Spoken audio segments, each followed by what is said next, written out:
bland. Things do come across as flat, as mentioned. And also, there is a distinct muted colour system here as well, when I think the game could benefit very much from a much more vibrant colour scheme going on about the place. So it's not a bad looking expansion, but it's definitely the worst when it comes to these three. Coming in second, and just by a whisker from top spot, I gotta confess this was a very tough decision to call here, is the Elder Scrolls Online. This is a very nice looking game indeed. The lighting is possibly the best I've seen in any MMORPG. It's just gorgeous looking. There is a lot of clutter going on the ground, and that is something which Final Fantasy XIV distinctly lacks. It feels like a true world. It doesn't feel as if it's a created area, if you get where I'm coming from. The character models look excellent. Also, the worlds in the different zones and the feels of them are fantastic too. Some zones are small, some zones are huge. And this expansion really does feel like an open world, even though it's an instance-based game. And there is plenty of area for you to move from one place to another, feeling as if there is a grand scope and scale here. Where it slightly falls short for me is in the animations. They are not the best. Some are decent, but some not so much. And it does again have a muted colour scheme. Now that could be because it's going for a slightly more realistic feel, and sometimes that can be to the detriment of the game when it doesn't quite have that little bit of quirk.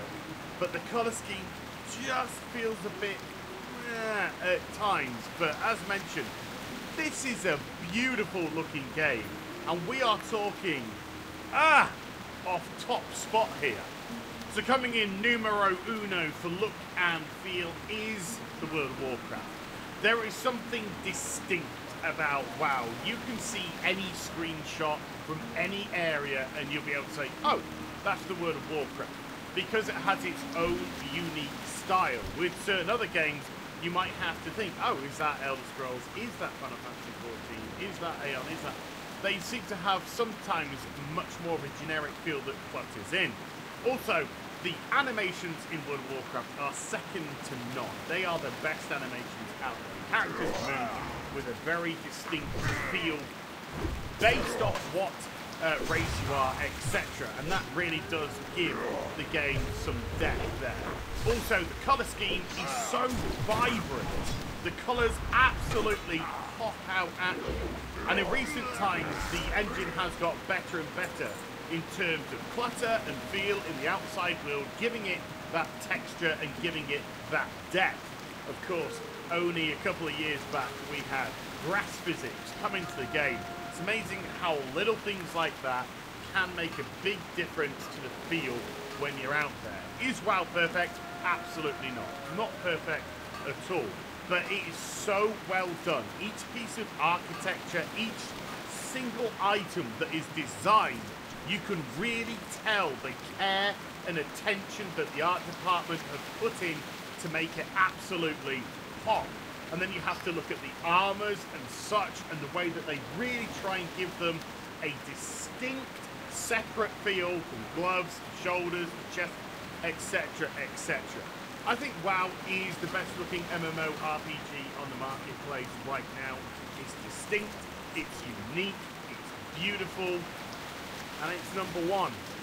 So from top to rock bottom, as we deal with the leveling up now, World of Warcraft's leveling is, I can only describe as painful, to be perfectly honest with you. In recent times, they've attempted to make some changes by scaling the world.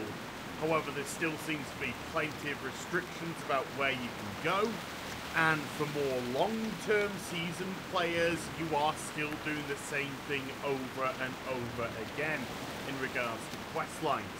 Sure, you might actually get to finish some quest lines that you haven't seen for a few years, but after you hit the level breaks, you are then going into the expansion leveling, and this is something players have done so many times over now, there is nothing new to them at all. Leveling starts to feel like a chore, and with 120 levels to now aim at, it really could go through a lot quicker than it actually does.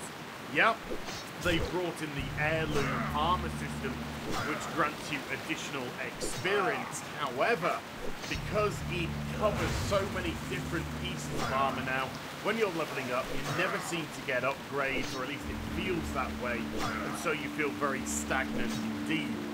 On top of that, the talent tree only grants you something every 15 levels or so, and therefore getting spells and abilities just immediately dumped onto your bar, again, doesn't feel too much like there's progression going on with your character. You're just strumming your fingers, waiting to get to top level and to get to that end game. Final Fantasy XIV clocks in second spot here, and it isn't too much better than WoW, to be perfectly honest with you. However, there are things which make it a lot more bearable. First of all, there's so much more choice when it comes to actual things to do. Instead of just going from zone to zone to zone leveling up, you actually have guild leads, you have hunting logs, you have fates, you have good distractions away from just the quest grind. And on top of that, the actual quest grind itself is very story focused, and a story which starts at level 1 and goes all the way through, and therefore makes things feel a lot more relevant indeed. They have added a couple of extras to help you along the way, a little ring to give you some additional experience, and a novice hall where you can actually hone your skills, get yourself some armor which will help for a short amount of time, not all the way through the level process, a short amount of time, and also teach you how to use your class. It's a very nice little introduction. On top of all of that as well, in Final Fantasy XIV, your singular character is responsible for every single class in the game. All you have to do is change the weapon that you're holding. And therefore, what that means is once you've done the storyline, once you've done a quest, it's forever done on that character. And so the repetitiveness of that goes down drastically. You can start going to other areas to do other quests that you haven't done before, and also, again, utilize the fate system, the leaf system, and other little things which you may find scattered around to increase the experience for other classes. So there are more options with Final Fantasy XIV, even if it isn't the best itself. And coming top this time round is The Elder Scrolls Online. This game, in my opinion, has the greatest feel when it comes to leveling up. One of these reasons why is because of the Tamriel Unlimited feature that they added a while back, and this allows the whole world to scale to your character. So you can choose to go wherever you want to go, and there is plenty of choice of zones in the Elder Scrolls. On top of that, because your character can use any weapon in any class and wear any armor, there is so much customization that leveling is actually a fun experience. Heaven forbid, where you can look at light armors, medium armors, heavy armors, you can look at bows, staves, two-handed weapons, sword and board, etc, etc.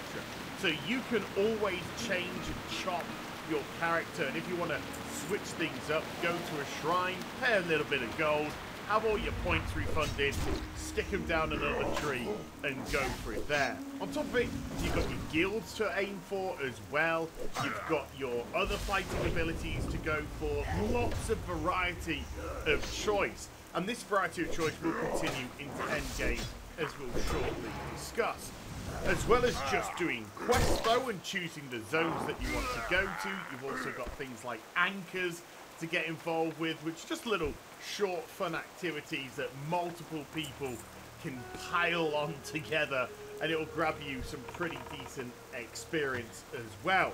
So with so much choice, variety about where to go, and with the customization of your character, you always feel as if you're progressing. It's an exciting time to level up. Definitely the best leveling experience of any of these three. Now let's deal with end game content, non-instance based, and I'm sorry, but once more, the World of Warcraft hits rock bottom. WoW is a ridiculously bipolar game. It does some things incredibly well, as we've seen, and we will see later on in the video, and it does other things horrifically bad. This is one of them. We've already seen another, and guess what? We're going to see another later as well. The World of Warcraft has the greatest canvas of any MMORPG out there. Kalimdor, the Eastern Kingdoms, Outland, Northrend, Draenor, Pandaria, and now all the island-based areas in the last couple of expansions as well. This huge canvas, and all they do is draw a stick man, and that is it. These places are vacuous.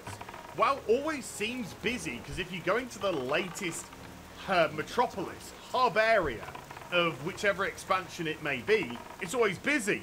But the likelihood is that's because people are just queued up for instances, or just running around doing absolutely nothing.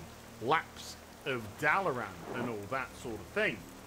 But if you go outside into the world, there is just bland, boring, non-consequential, repetitive dross of content. And I think I'm being very kind here when I say that. There is no reason to be out there. There's nothing to hunt.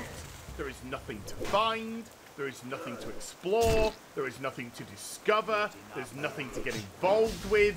It is a meaningless, vacuous place to be, which is awful considering how great it looks. I don't think Blizzard understand the fun. I don't think Blizzard understand the overall scope of an MMORPG. It seems they seem to be very good at singular things and just absolutely abysmal at others.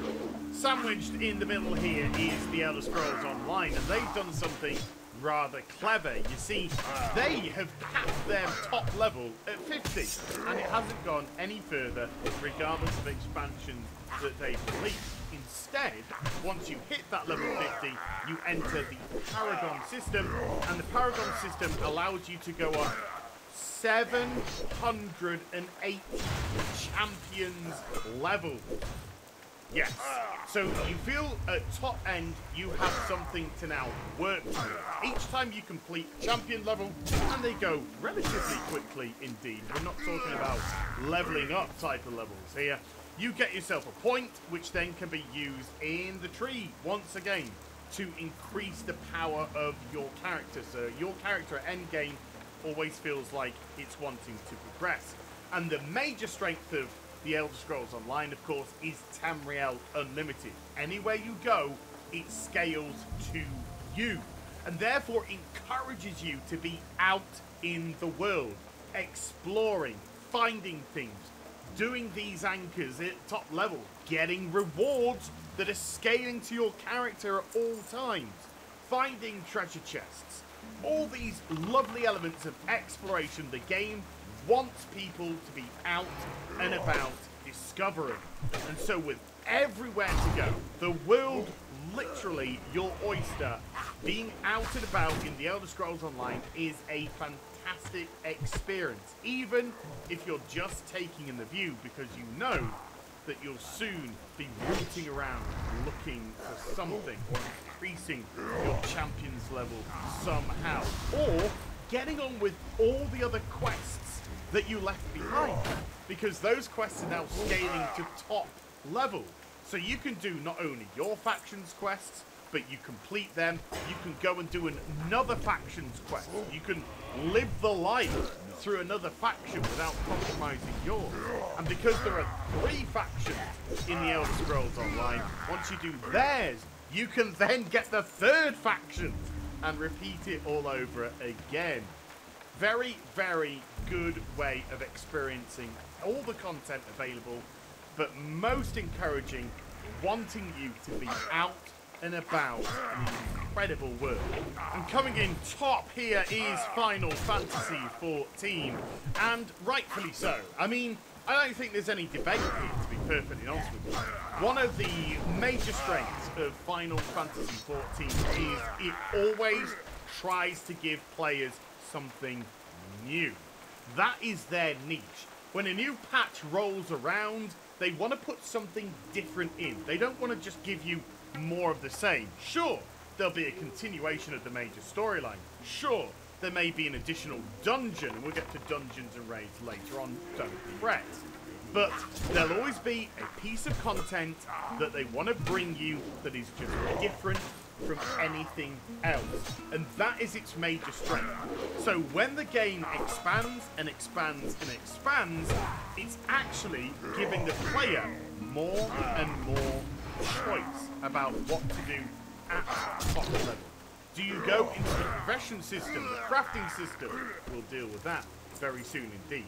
Do you go treasure hunting? And not only treasure hunting, combine that with dungeoneering.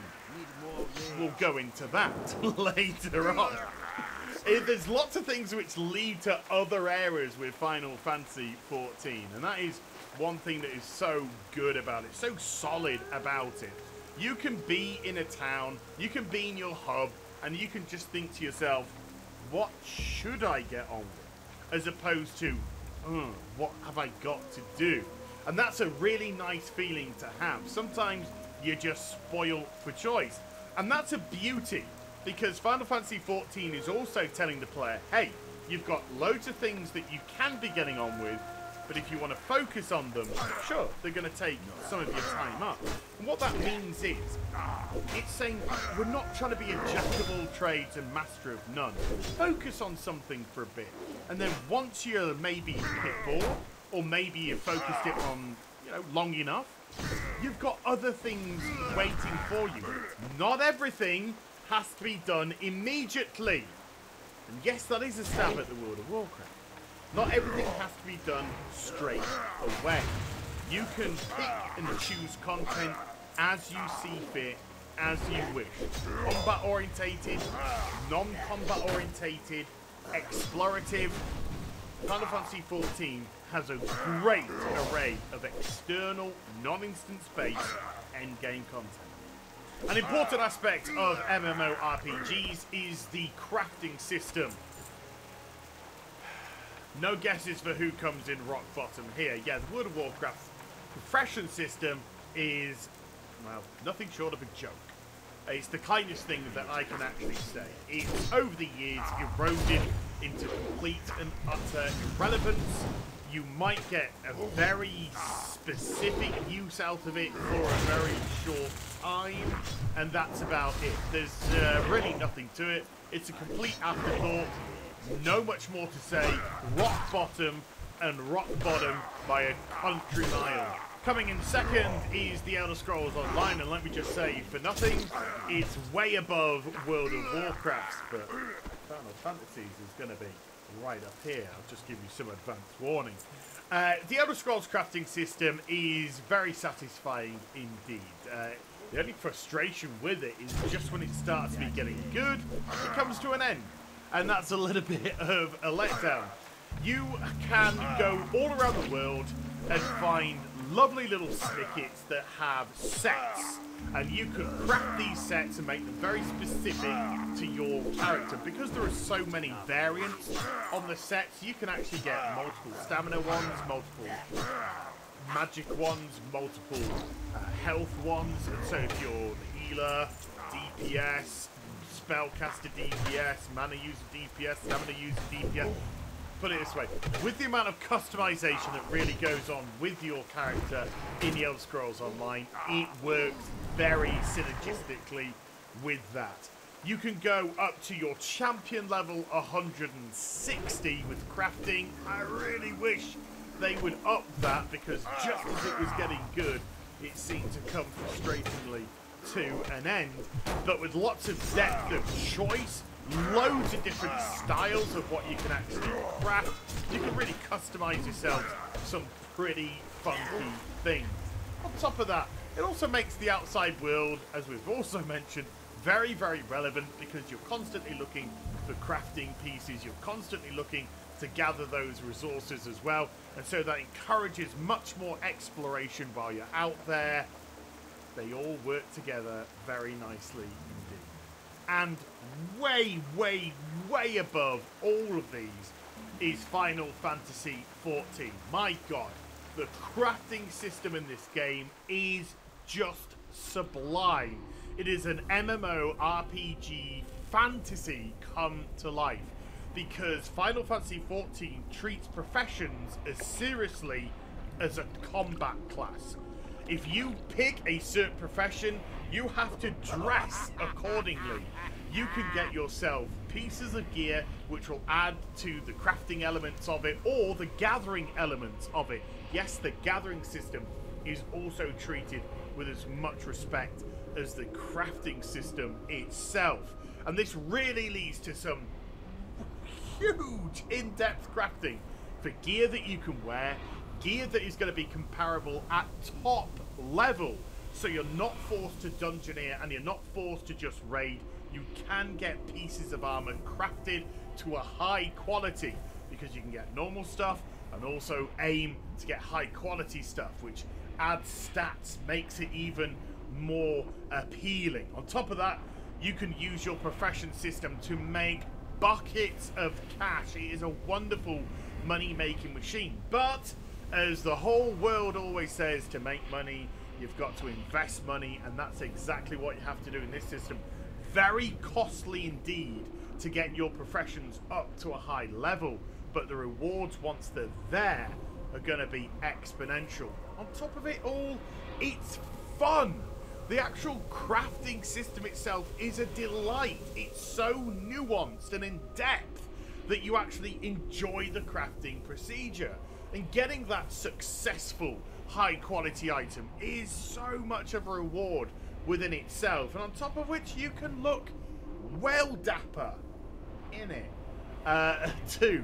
And the thing is, once it starts off being very difficult, the more that you level up one, it will actually help by default another profession or another gathering element of it. And then once that one is up, it will then by default help another. And so it gets easier and easier once you've got the additional support of the other crafting and gathering systems around it. It's a great form of content. It's not a side thought, it's not an afterthought, and it's not just a little bit of fun. It is a legitimate form of content. You could play Final Fantasy XIV and not even fight. You could just focus purely on the crafting element of the game and becoming, in essence, a shopkeeper to the players of the game. I can't speak highly enough of this profession system. It is mucho bueno. 10 out of 10 for this one. Streets ahead of anything out there in any game. Now let's deal with instance-based content, and I gotta say from the get-go, all three do very, very well in this category. So I'm sorry that I've had to put you first, second, third, but it's just the way that this is going, and every single one of these games has done instance-based content very well indeed. Elder Scrolls, I am sorry, but you do have to go third, and I'll explain why. First of all, Elder Scrolls offers a unique take on instance-based content. Now, yeah, the zones are instance, but we're kind of pretending that is all open world for the sake of argument here. What they try and do in each zone, they have an array of instances. You have delves, which are single-person clearance achievable.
More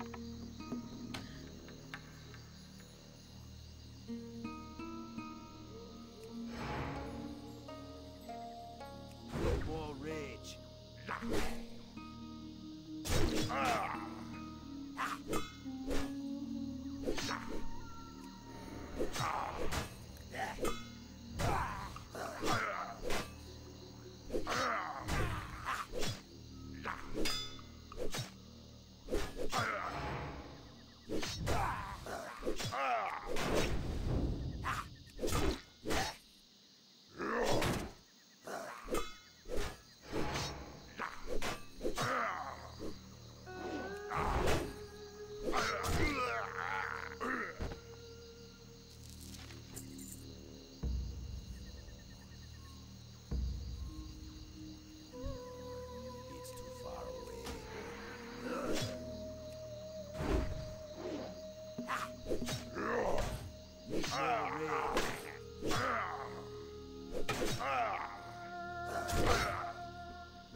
Isn't ready yet.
The party isn't ready yet.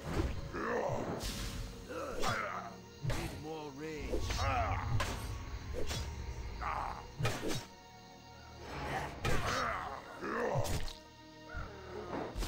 More rage.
It's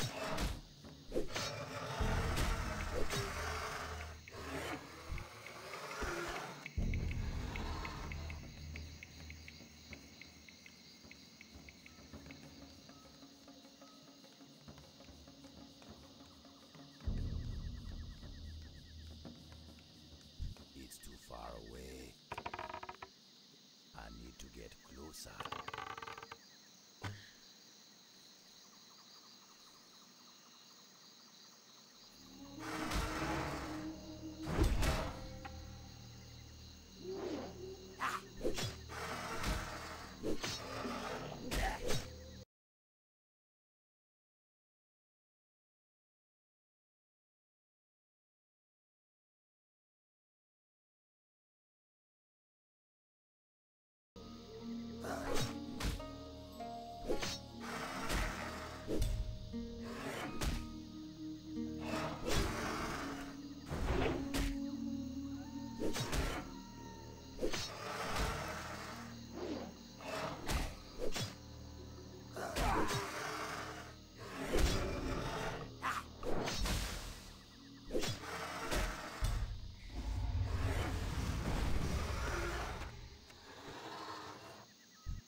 what you want.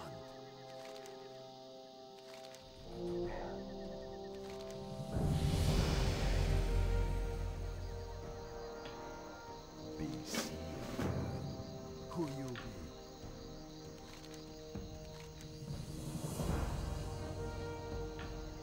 Okie-dokie. Hello, man. See ya later.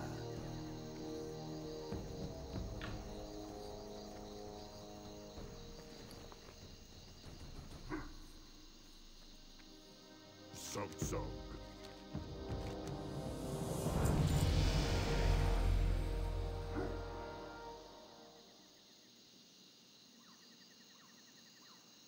Go forth to victory.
Strength and honor.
Yeah.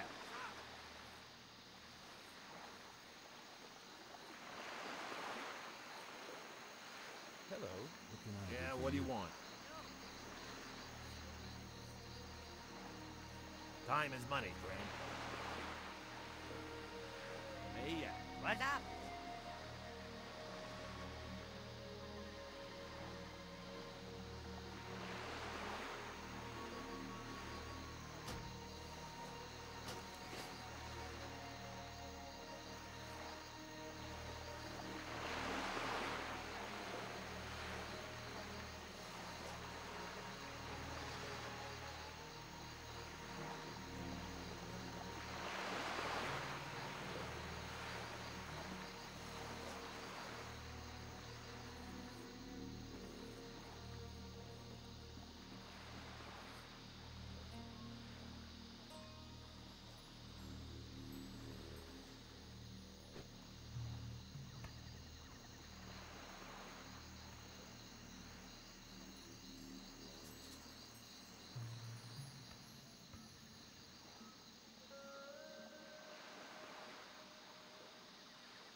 got the good stuff, man.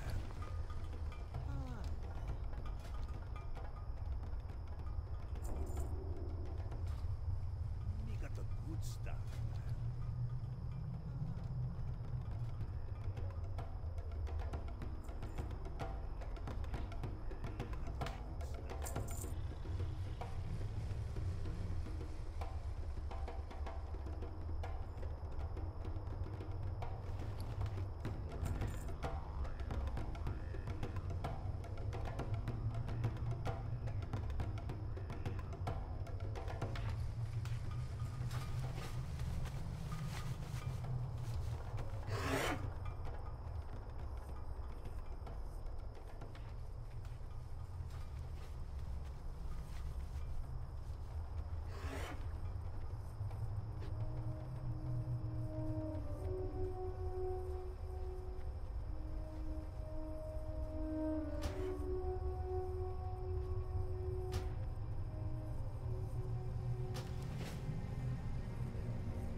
do you need?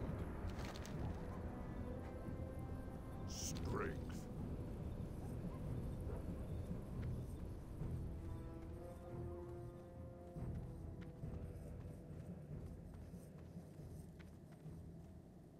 Brawl, hull.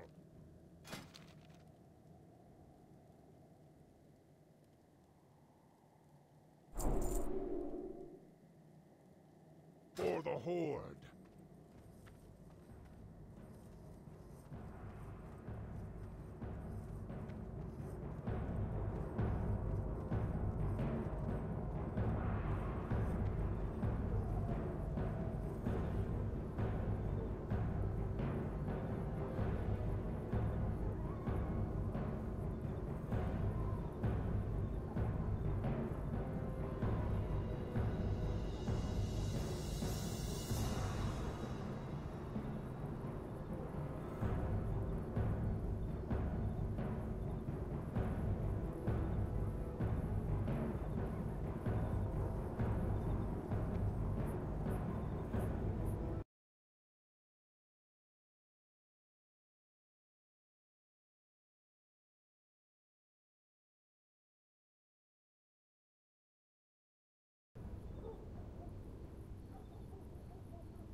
Warcraft, go forth to victory.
What do you need?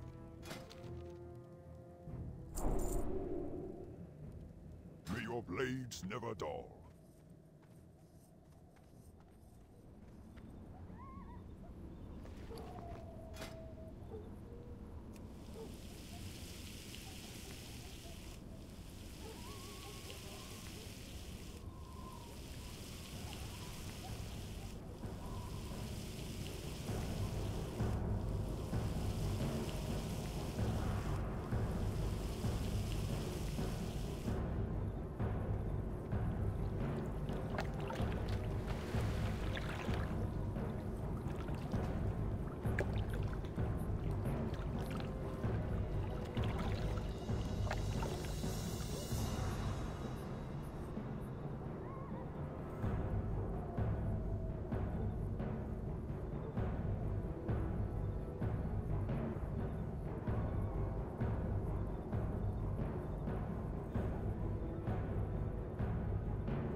Blood and thunder.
Inventory is full.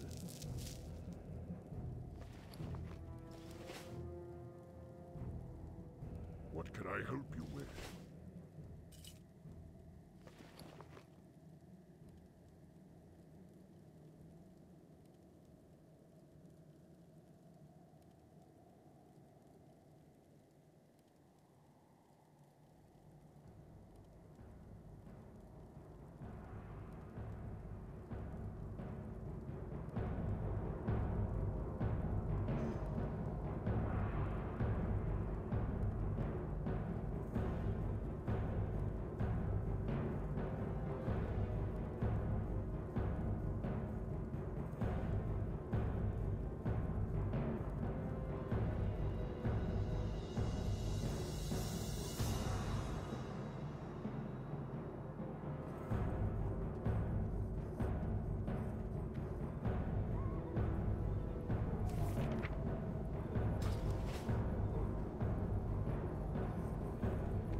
What can I do for you?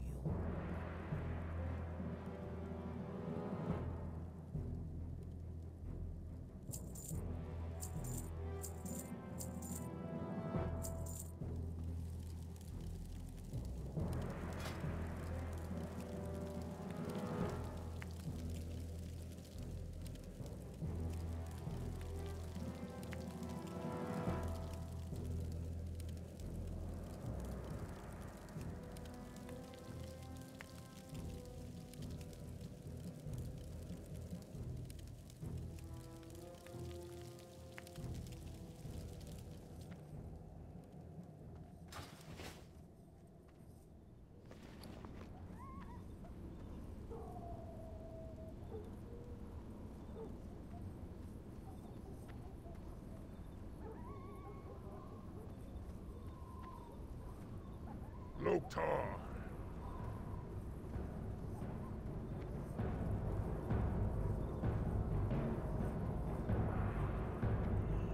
Sub.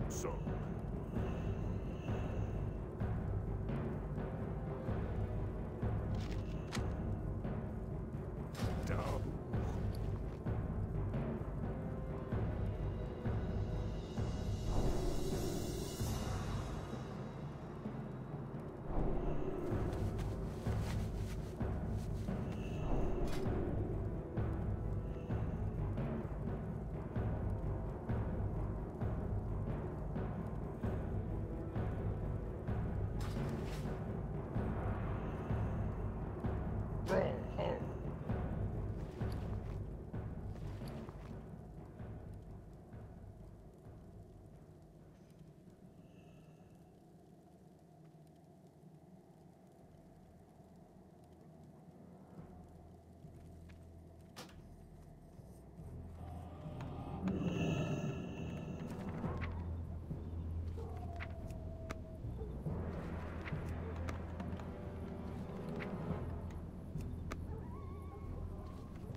traveler?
guys, how's it going? Welcome back to another World of Warcraft video. In this video I'm going to be talking about something a little bit different. Not a battleground, surprisingly. We're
nonsense into a cup? No, sir. Hipster coffee shops make you wait forever. They drain your soul and your wallet. You could end up dropping $4 grand a year for that artisanal foo-foo cold brew when you could have bought this disaster wagon. Wake up, America. Join the Black Rifle Coffee Club. It's awesome. Just like Trigger. We roast our beans right here in the USA. You cannot find a better coffee at a lower price. The club is completely customizable. Choose from ground, whole bean, or single-serve coffee rounds. We roast to your exact specifications, as the coffee gods intended, and shipping is always free. Being a member gets you access to exclusive merch, coffees, giveaways, and discounts on other products. Pretty simple, folks. Make Trigger happy. Join the club. Warlock and a Shadow Priest to me, and a Boomy, I'd say, is Boomy and Mage are a little bit more mobile. Warlock and Priest are a little bit more immobile, but they have more cooldowns.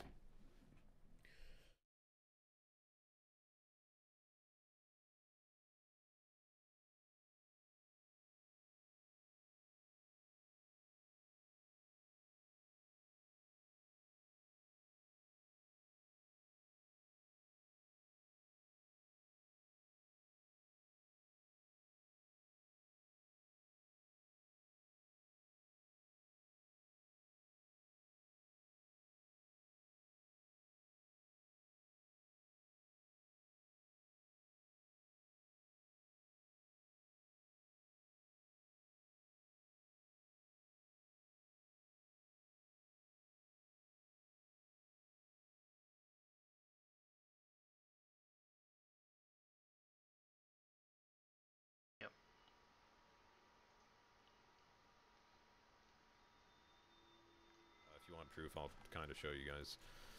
I've been trying to play every class at max level for the past 3 expansions, determined to do that.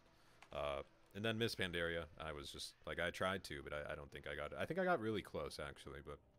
So this is the realm I have now. This was the realm I had before Zul'jin, where I had every class max level just about. On the Alliance side, you'll see they're all 90, so these are all the guys I had in,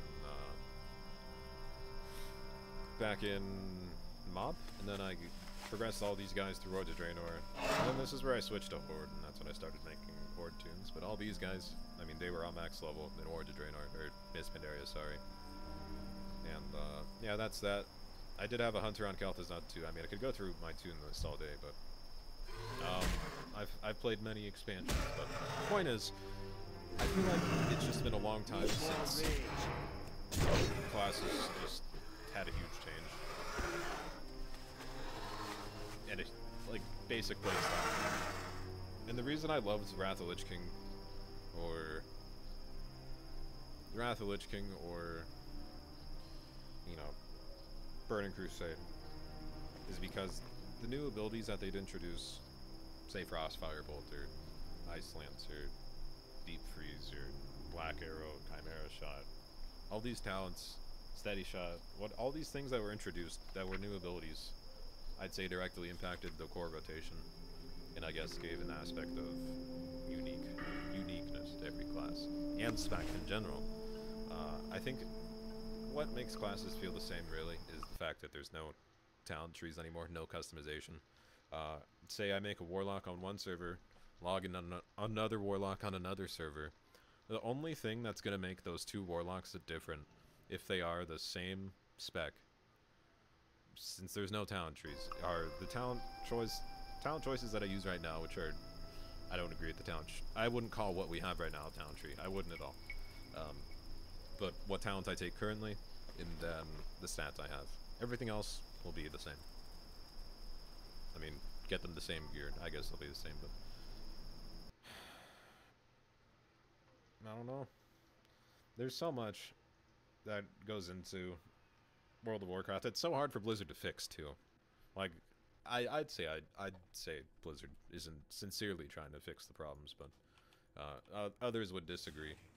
But yeah, some classes just feel the same. The next argument.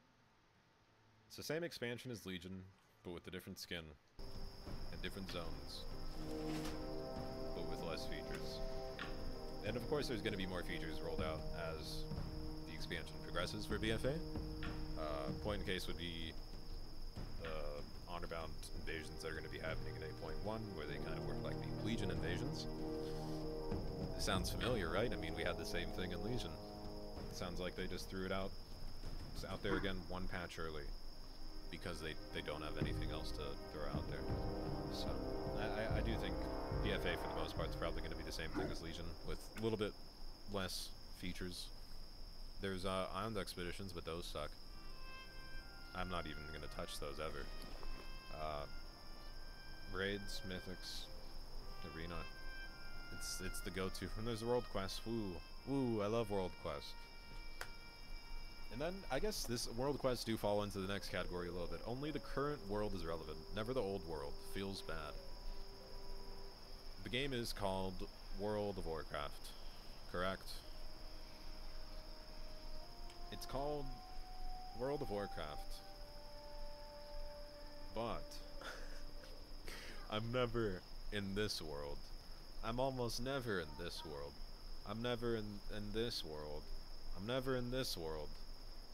But I'm in the world of Zandalar and Kultiris, the whole expansion, and I think this is a horror. Like this just goes into game design rather than the expansion. But the idea that an expansion has to be based around a new land continent and that land continent only, I feel is a horrible idea. I feel that a new expansion should maybe add a new land continent. Yeah, go for it. It's not a bad idea. It's a good idea, if anything. But I don't think that you should restrict the players to one continent throughout an entire expansion and then keep progressing through expansions, all while ignoring the past expansions and all the content you have out currently. I think that is a bad idea. I'd say a lot of people think that's a bad idea. But that's just how it is. I mean, I haven't been to Outland in like a year, I'd say. Draenor, I don't even want to talk about that horrible place. I'd be fine if you just removed that place at this point. But I really wish we did revisit these zones. Just old Kalimdor, old Eastern Kingdoms, old Northern, old, maybe not even Pandaria, maybe just these zones. No one cares about these ones, just these ones right here. Yeah, I do think there needs to be some old world revitalization, such as Cataclysm again, except not completely screwing the game over. Off topic, but I enjoyed the old world zone way more than the Cataclysm zones. Just saying. But anyway, I do think there needs to be invasions, world events, something that happens in these old zones, because, man,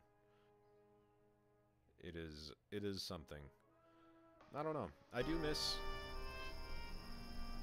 just invasions, just world events popping up randomly. And this is something that so many other MMOs have, but just World of Warcraft doesn't. And it's something that they just haven't picked up. They have it, but they haven't. Like, other games, I guess they have it. Example, Guild Wars 2. They have invasions happening in zones all across the world. Starting zones, every zone, not just the relevant expansion zones. World of Warcraft only does the relevant expansion zones. That's my complaints about WoW, guys. It just feels the same. I feel like I'm logging on every day just to do the same thing, and there's really no reward behind it. There's no raids to get into. I mean, there is, but there's pugs, and then they require an item level that's like 10 item levels higher than the gear that drops from the pug. So then that really doesn't make too much sense to me, so then I don't raid. And then I do arenas and mythics. But that's the same thing on every tune. But that's the only way to get item level. Because you can't get item level from World Quest. If you could get item level from World Quest, that'd be a different story. Or invasions across the world that give you good gear, or tokens that you can get to buy raid equivalent gear. Oh man, that'd be awesome. But that's not a thing. Anyway, if you guys like the video, go ahead and give it a thumbs up. Go ahead and subscribe to the channel. Go ahead and click the bell to be notified when we release new videos. As always, guys, thank you very much for watching. Till next time, guys. See you guys later. Through the Subaru Share the Love event, Subaru has helped grant over 1,800 wishes so far. Thank you. Get a new Subaru, and charities like Make-A-Wish can receive $250 from Subaru. As someone who makes a lot of videos on the history of WoW, and vanilla WoW in particular, it should be no surprise that I'm looking forward to Classic WoW, if only to make videos about it. That being said, I know a thing or two about vanilla WoW, and I thought I'd compile my thoughts after playing through all the classes on the demo. First off, let's go over a few basics. Since you start out at level 15, my experience is going to be basically based on the levels 15 to 19 range, which is about when some classes get some of their infamous class quests, which you can't do on the demo as there are no class trainers and you can't leave the zone you start in. You also don't get to learn new abilities, so you just have the ones you start off with at level 15 and stuff you get from talent points. You also start off with a couple of green items that have stats appropriate for your class, which is just crazy talk when it comes to vanilla WoW. So the first couple of levels on the demo should go relatively smoothly when compared to a real fresh start on vanilla. For some things the demo show that they got right. The mobs hit hard, and would kill you if you pulled more than one at a time, without being smart and using cooldowns, or smart kiting in pulls. You need to read quest text to know what to do, as there are no markers on the map. Your chance to hit, or the ability to miss all the time on melee characters, is absolutely there. I remember dying to a mob I was trying to kite on my warrior because the mob dodged my hamstring 2 times in a row. Because part of the low-level classic WoW experience is missing half of your abilities when you're trying to fight something. Cast time of pickup items, herbs, and mining all have really long, nearly 5-second long cast times, and mining nodes take multiple mines to get everything. Although since the skill in these was basically maxed for your level, I didn't get to see if any of the mining or herbing failed. The quests were basically the same, and were appropriately designed to have you just kill a ton of mobs to complete, for that mob grinding XP. And classes for the most part had all their abilities and racials working as they did, including stealth on rogues being terrible, and slowing you by 50%, needing to feed your pet to keep it happy, and shapeshifting costing so much mana it wasn't worth swapping in and out. Now for some things that were a little less correct. The demo had auto-looting as an option, which wasn't added until the Burning Crusade. Or at least the pre-patch to the Burning Crusade, I think, I don't remember which. And the ability to shift-click auto-loot wasn't added until patch 1.9, so that being there was fine. Out-of-combat regen was pretty high. Rogues could be expected to be at full health by the time they slowly crept up on a mob with their really slow stealth. And as long as my priest wanded appropriately, I rarely needed to drink after pulls. It wasn't super high though, classes still had to eat and drink, but it was a lot higher than it should have been, and that's probably just because it was a demo and they didn't want people to be out of combat for too long. And the drop chance for a lot of quests was either a lot higher than normal, or I just got super lucky. As a point of reference, I did the infamous Collect 4 Zebra Hooves quest in the Barrens, which is notorious for having an extremely low drop chance, and I was able to complete it in less than 10 minutes after killing about 8 zebras. So overall, they didn't get too many things wrong. There was a lot more right in the demo than there were a couple of minor things that were a little off. Now, onto the classes. I know the most about hunters and priests, as I used to main a hunter for about 4 years and I mained a priest for like 4 or 6 years now, so I'll talk about them first. The first class I played on the demo was the priest at BlizzCon, and I loved seeing Inner Fire still giving melee attack power as a buff. Inner Fire on priests is the best example of weird abilities vanilla WoW used to have, as priests did not have any melee attacks. Leveling on the priest was pretty bad, probably the worst one on the demo as its attacks are just so weak. A full Shadow Word Pain dot would do about 20% of a normal mob's health as damage, which is not very good. Smite had a 2.5 second cast time for damage that's super standard for a spell at level 15. Mind Blast hits just as hard as Smite, only it has a 1.5 second cast time, which is a lot quicker, but it has a cooldown. And since Smite had such a long cast time, casting it while a mob was beating in your face makes the spell push back so much that you're better off just wanding, unless you had a power word shield up. Luckily, in the disc tree on the first row, there's a talent that increased the damage of your wanding, and in the shadow tree, there's a talent that gave you more mana regen after killing a mob, so you could chain pull more often. Now, in order to really test out the classes on the demo, I went out and tried to do the toughest quest available. For Horde, it was the Samouflage quest, and for Alliance, it was killing Defias Pillagers. My priest on this demo was Horde, so I went out to complete the Samouflage quest, and only that one quest, for footage of the priest, since I didn't have any footage of my time at BlizzCon with it, and it took me 50 minutes to complete. The quest requires you to go to Ratchet to accept the quest, and then make your way to the Sledge Fen, which is an area densely packed with humanoid mobs and 2 rare elites that path the immediate questing area. Humanoid mobs run when low on health, so if they are too close together, it's easy for them to pull other mobs when they're almost dead, which happens all the time in the sludge fen. The quest itself is done in 2 parts. First, you must get to the quest mob and talk to him, which requires clearing away. Then you have to kill a supervisor on the oil tower in the middle of the lake, who is located on the 2nd level, and has a level 19 rare elite who paths directly on top of him, as well as a sludge in the lake who paths the whole area who is also a level 19 rare elite. So I had to first clear an area to have a clean spot where I could pull the foreman elite, and died 2 times trying to kill it. Then once I did kill the elite, I was then able to kill the supervisor for the quest pretty easily. This part of the quest was really tough on the priest, as the wand had a pretty short range, and when mobs started running away, I could not kill them before they pulled other mobs, unless I was already halfway through a smite cast when they started running. The second part of the quest involves escorting a goblin and a mech about 100 yards through a ton of mobs. Luckily, he helps you fight them and is pretty tanky. While doing this portion, the mech pulled the other rare elite in the area, and I had to kill the 19 elite sludge with the mech, and it wasn't anywhere near as bad as killing the foreman elite. Then, after killing another 10 or so mobs, the quest was over and I went back to Ratchet. That was by far the hardest time I had with this quest, but I also didn't have to kill both elites in the area on my other tries. Next up, we have the Hunter, who I had also made Horde for this. So I did the Camouflage quest on him to test out what he was capable of. And Hunters are by far the best class to level with, and that's for a few reasons. For one, they have a pet who basically tanks for you and does a pretty decent job at it. Your ranged attacks can't be dodged or parried, so they don't miss as often as melee attacks. They hit hard and don't require mana to use, so it's incredibly efficient to simply send your pet in to attack stuff and then just auto attack till it's dead. Of course, it will die quicker if you actually use your abilities on it. And last, Hunters scale better with less gear. This is why Hunters are the king of Iron Man challenges, where you can't have any gear with stats. Since a good portion of your damage is auto attacks and your pet, simply having a good bow with decent weapon damage is a huge increase in DPS, whereas spellcasters need more spell power to hit harder, and melee classes don't have a pet to tank for them, so it's more dangerous for them to go in and kill stuff. So I had a pretty easy time doing the Camouflage quest, and everything seemed to work properly except for 2 things.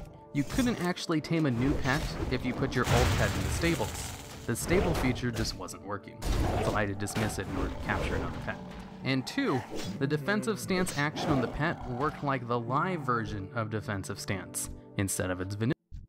Bye, honey bear. Bye. Commence Operation Engagement Raid. I got 3 jewelry stores in 10-mile radius. To the mall. What if I told you there was a way you could purchase goods and services without ever leaving your home? You lie. At Jamestown.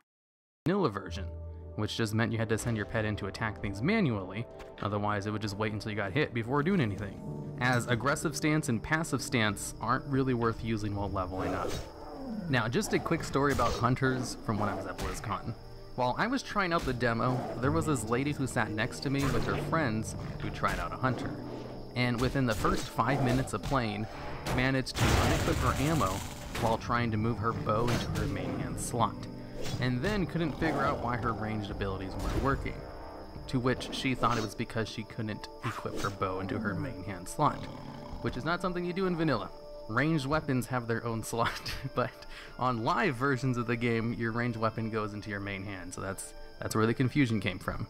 When she died, she never resummoned her pet, and just started running in and using her melee weapon to kill everything, while both spamming her auto attack button and turning off and on her aspects mid-fight, which is just a class buff, and something you usually just turn on before combat. I expect to see a lot of players like this on Classic once it goes live. Now, the Rogue. I actually know a bit about Rogues, since it was always one of my first alts to level after my Hunter and Priest throughout my time playing in each expansion, though I have never raided with it, so it was used almost exclusively for whatever you use a non-raiding alt for. The Rogue on the demo was an Alliance character, so I went out to kill some Defias Pillagers, who were the most dangerous low-level mob in the game. Since Rogue stealth is garbage, I took a few points in sub to increase stealth's effectiveness, which I think helped out a ton in my ability to actually sneak up behind things without getting noticed. With some smart uses of sap and gouge, I was actually able to complete the quest in about 40 minutes, while only dying about 5 times, which was really good. Being able to sap was the biggest help, as a lot of the pillagers are basically bunched up together with other mobs in a way that you can't pull one at a time, even if sap costs a lot of energy and removes you from stealth when you use it. The 20-second CC made my rogue's time finishing this quest the easiest. And notes about the pillagers in Westfall. The pillagers hit appropriately really hard with their fireballs, where pulling more than one was death, unless you use CC or popped cooldowns. And the harvest golems in the farms had their unusually higher than normal aggro radius, which was how it was supposed to be. Honestly, lots of the stuff in the demo gave me really good vibes that they really do care about making everything like vanilla as faithful as possible. Next up, the Shaman. Shaman was surprisingly one of the most fun classes to play on the demo, as it had good spells with a hard-hitting, fast-casting lightning bolt, instant cast shocks on short cooldowns, and decent melee damage. Plus the utility totems that let you deal with hard mobs or run away from a pack of mobs with its AoE slow. Plus Searing Totem acted like a really nice dot. I was not expecting Shamans to be as fun or good as they turned out to be. And they didn't even have Frost Shock yet at level 15. So for my Shaman, I didn't do the Camouflage quests, and instead went out and hunted Centaurs, since they hit really hard in the live version of the Barons, so I thought they might even be more dangerous on Classic. That didn't really end up being the case though, and I didn't exactly have too much trouble doing the whole quest chain that sent you around the Barrens killing all of the various Centaur tribes. And it was thanks to doing this on the Shaman that I stuck to just doing the Camouflage quest for testing, as that one is way harder. If I were to rank Shamans, I'd probably put them at number 2 or 3 in best class to level with on the demo, but I'll have a full ranking at the end of the video. Next up we have the Mage. With the Mage, I made it Alliance, but didn't do the Pillager's quest chain, and instead went to an easier area as I just kind of wanted to try out new things on it. And the quests I did were very easy when compared to the Pillagers, so I didn't get a good grasp on them. But from the quests I did, I found just spamming Frostbolt was incredibly good, as it both did excellent damage and slowed, while also having a reasonable cast time, unlike Smite, which just really sucked. And also Fire Blast with its instant cast damage and short cooldown was a really nice bonus. If I pulled too many mobs, I could just Frost Nova and run away, so escaping mobs was super easy. That being said, I still did die a few times in the Mage, but that's pretty standard for all the characters I tried, especially since I got too cocky a few times and thought I could kite a high level mob. I mean, I did eventually kite it, it's just I was smarter about not kiting it through another mob first. Mages with their ability to kite pretty much anything and escape accidental pulls with Frost Nova makes them one of the better classes to level with. But as I didn't actually do a hard quest with it, I never really got to push it to its limits to know for sure. Especially since if I had tried killing Defy's Pillagers, being able to Frost Nova them would not have meant anything, since they kill you with fireballs anyway. Next up we have the Warrior. With the Warrior I made it Alliance, so I did the Pillager's quest to try it out. I expected to have the hardest time with the Warrior, but honestly, once I got the hang of it, it wasn't so bad. In the demo, for some reason, they didn't start the Warrior off with a ranged weapon. But a bow dropped for me while I was out testing abilities, and I just went back to town to buy a snack of ammo so I could do ranged pulls, which made things a lot easier. While doing the Pillager's quest, I would sometimes just run in, put up a bleed, and then run out and let the other mobs I pulled reset, while the bleeding mob stayed in combat, as I would smack it a few times while I was running away. And I had to do a lot of my pulls this way because the Pillagers and stuff were all really bunched up together all the time. But since the Pillagers themselves are casters, and I didn't have a viable interrupt, I couldn't really bleed kite them without being blown up by the fireballs. So what I would do was LOS pull the Pillagers behind buildings with my bow, which greatly increased my success chance with killing them, and luckily, Rend actually did some decent dot damage, so when the mobs would run when low on health, I could rely on Rend to just finish them off half the time. So there was very few accidental pulls, and the other times I could just hamstring them so they couldn't run away very fast. Now while I didn't have the hardest time with my time on the Warrior, that was only because I used a lot of strategy and smart pulling techniques with every single pull, which was not something I had to do at all on some of the easier classes like hunters and mages, making warriors appropriately one of the harder classes to level with on the demo. Next up, the druid. At level 15, druids don't have cat form yet, so your only shapeshift is bear form with 1 damaging ability. And for spellcasting, you have 2 spells to use for damage, Moonfire and Wrath. But you also had 3 heals, 2 of them being hots, and 2 buffs, Mark of the Wild being one of the best buffs in the game, and Thorns for a little bit of extra passive damage while being attacked. That being said, I didn't have a hard time killing things, but things did die really slowly as shaping into bear form cost like 1/3 of your mana to do. So you had to decide if you wanted to bear form to kill stuff, or caster form kill things, as you could not do both in an efficient manner. Killing stuff in bear form was really slow, but you also took very little damage and could kill things eventually. Caster form was faster, but ate through your mana really quickly, and you had your 3 heals to fall back on if you fought harder mobs. Honestly, with how long it took me to kill tall striders, I didn't even attempt the Samaflange quest on the druid, and just did a few of the kill quests in the area. And it was on my druid that I discovered that the zebra hooves were dropping a lot more often than they really should be. Now, I wouldn't exactly give druids a low score on being a good class to level up with, but they were definitely one of the most boring classes to play at the low level. I'm sure it gets a lot better once you get cat form, but for the demo, druids were mediocre. Next up is the Warlock. For this demo, I made my Warlock Horde, so of course I went out to do the Samaflange quest. Now, for the Iron Man challenge, you would think Warlocks would be the second best class to use behind Hunters, since they're also a class that has a pet, but not really. Part of the reason Hunters are so good is because they scale really good without stats, whereas Warlocks really need their stats, as their pets don't really do much unless you have some good gear as well. So they're a lot squishier than Hunter pets, which was not really the case on the demo. The Voidwalker was appropriately well enough to actually tank most things, as good as any Hunter pet anyway. And I could honestly kill things pretty efficiently if I just didn't cast too many abilities or use my wand. So Warlock was actually not half bad for leveling up. I didn't have very high expectations for it because Iron Man Warlocks are terrible, but for the Vanilla WoW demo, it worked out very well. So while doing the Samaflange quest in the Sludge Fen, Warlocks had this really nice ability where they could put up a curse that prevents mobs from fleeing, but it would increase their attack damage. So as long as you put it on when they were like low on health, they wouldn't run away, which made doing the quest so much easier as you didn't have to worry about them actually running. The only problem was you couldn't use one of your dots in place of it since it was a curse, but the only other dot you had was Curse of Agony, and it's really bad at low levels. So I did the Samaflange quest with very little difficulty. I still died a few times, but you know, I died on every class, even the Hunter, who I had the easiest time with. And I'd say Warlocks probably had the second easiest time on the demo, which was something I was not expecting. And finally, Paladins.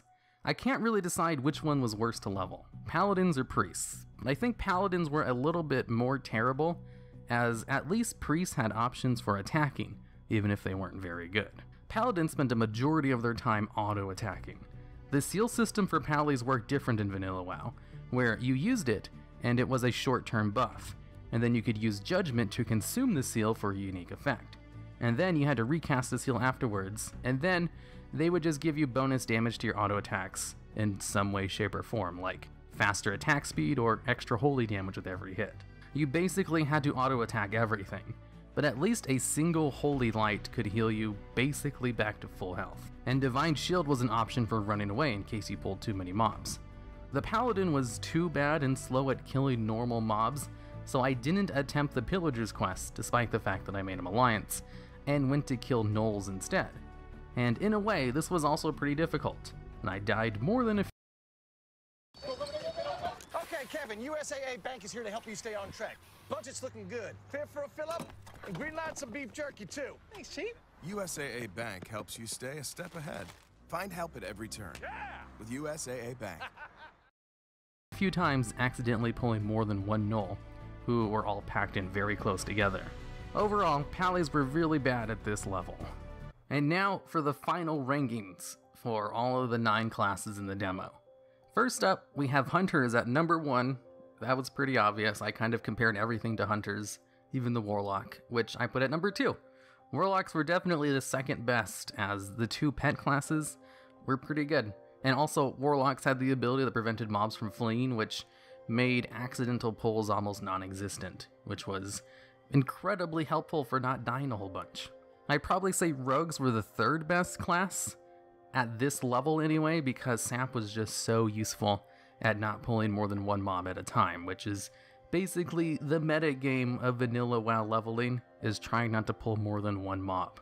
And then I probably have to say 4th or 5th, Shaman probably is the 4th best, just because I had the most fun playing that class. Out of all the classes I played on the demo, Shaman surprised me with how much fun it was, with all of the different utility spells they had, and how much damage they could do with their shocks.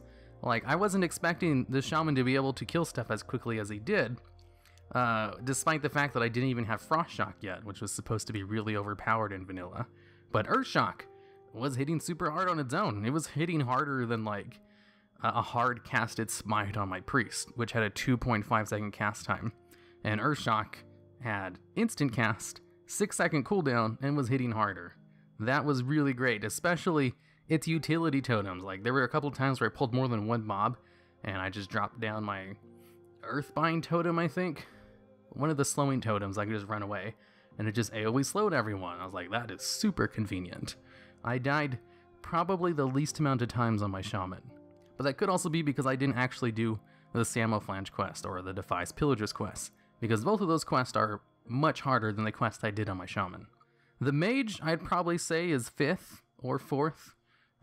It could really go either way with the Shaman, just because Frostbolt killing everything was so efficient, and using Frost Nova to run away from anything was great, and also they could conjure their own food, so you didn't really have to worry about, you know, when to eat or drink, and you just do it whenever you felt like it.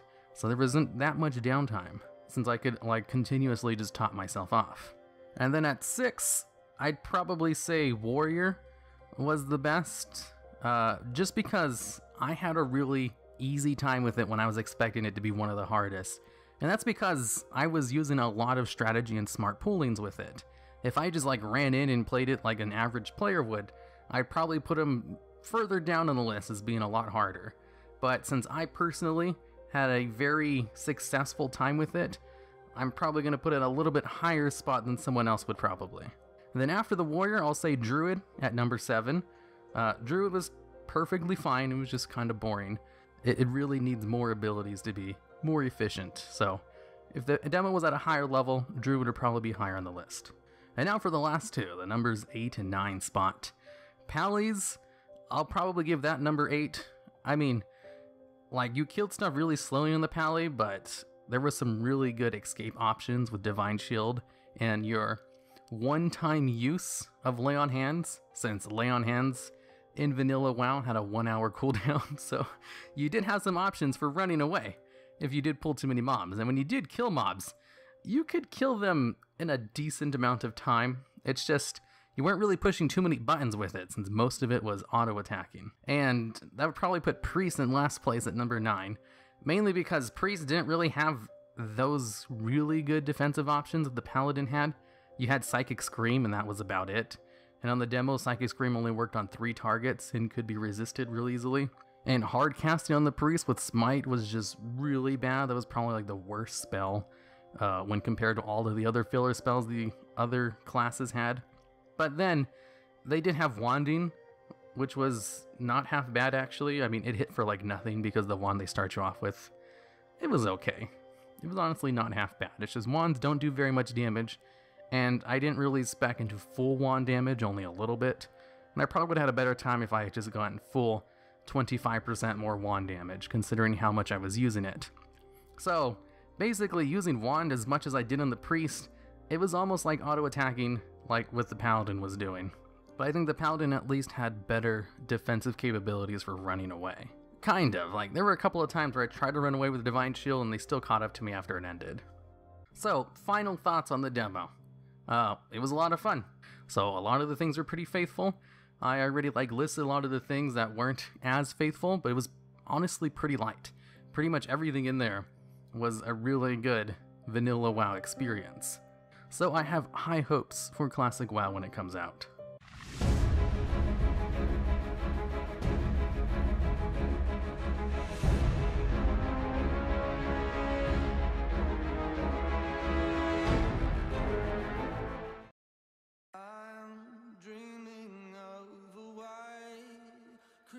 Add some color to your Black Friday and get a great deal in a Jeep SUV.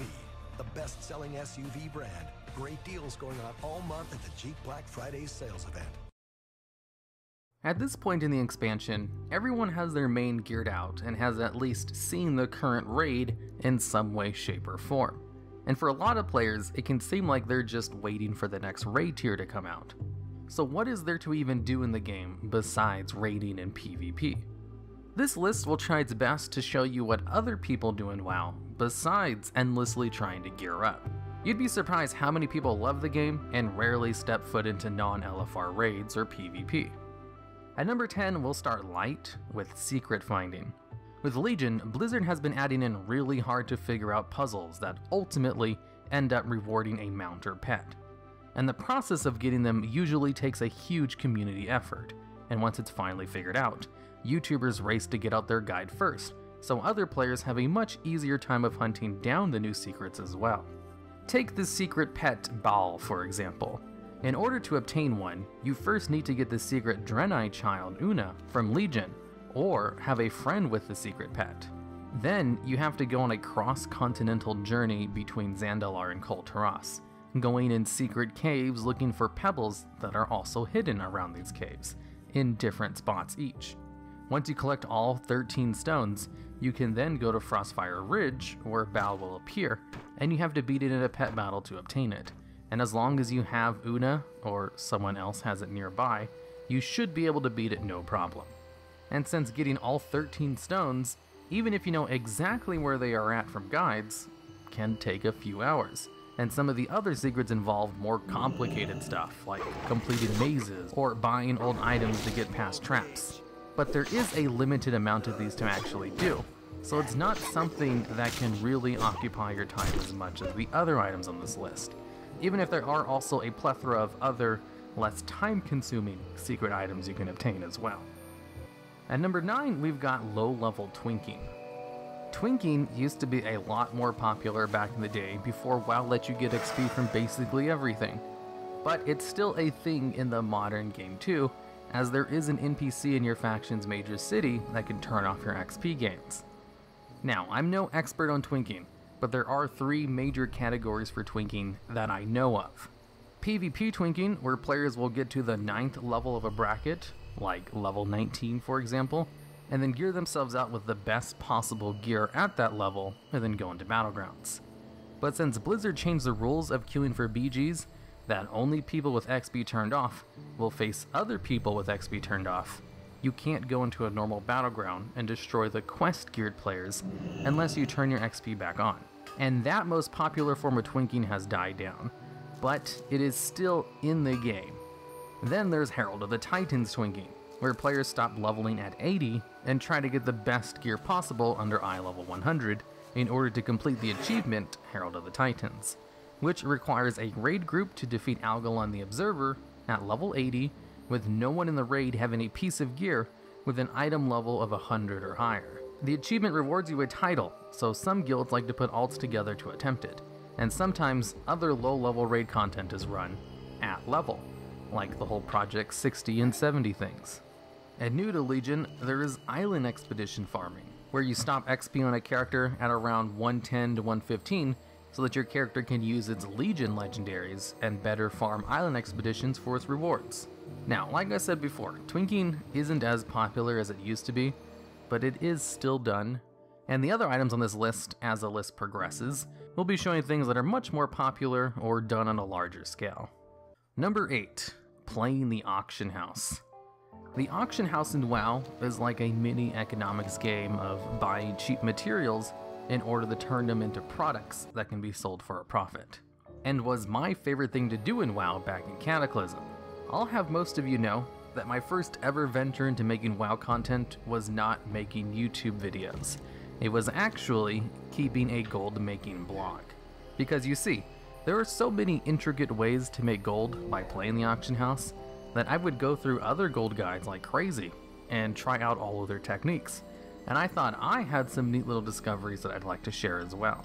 Like how vanilla level enchants would sometimes sell better than the modern Cataclysm enchants, because they could be applied to heirlooms and gave significant stat boosts at low levels, since the enchants were made for level 60 gear. Or how you could make a whole bunch of fortune cards for cheap and flip them for huge profits since people like to gamble. I'd also hire farmers for cheaper mats than the auction house prices. I had this one guy who loved to farm titanium ore for some reason, which was an old school ore that wasn't useful, was rare, and took forever to sell. But I'd buy all of them from this guy at a nice discount, because I'd use them to make engineering motorcycles and make a nice profit off of each sale. And I sold them regularly, so I couldn't get enough titanium to supply my demand for them. In addition to finding cheap mats and selling obscure things, there was also setting up your auction house add-ons, all of which are very complicated and time-consuming to get running.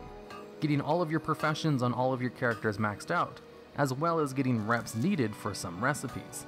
Back in my heyday, half of all auctions on the auction house from my server were being sold from my banker tunes because of just how much things I was moving every day. There was so much that went into playing the auction house that it was almost like a full-time job. And that's not even mentioning the whole sniping aspect of trying to find super cheap BOEs and reselling them.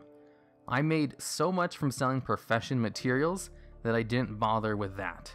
But I do know some friends who make all of their gold from just buying cheap BOEs and reselling them for their appropriate prices. But being an auction house goblin is kind of difficult and takes a lot of planning and prep work, so it's not very popular, which is great for auction house goblins, but not so good for giving this activity a high spot on the list. Number 7, transmog collecting.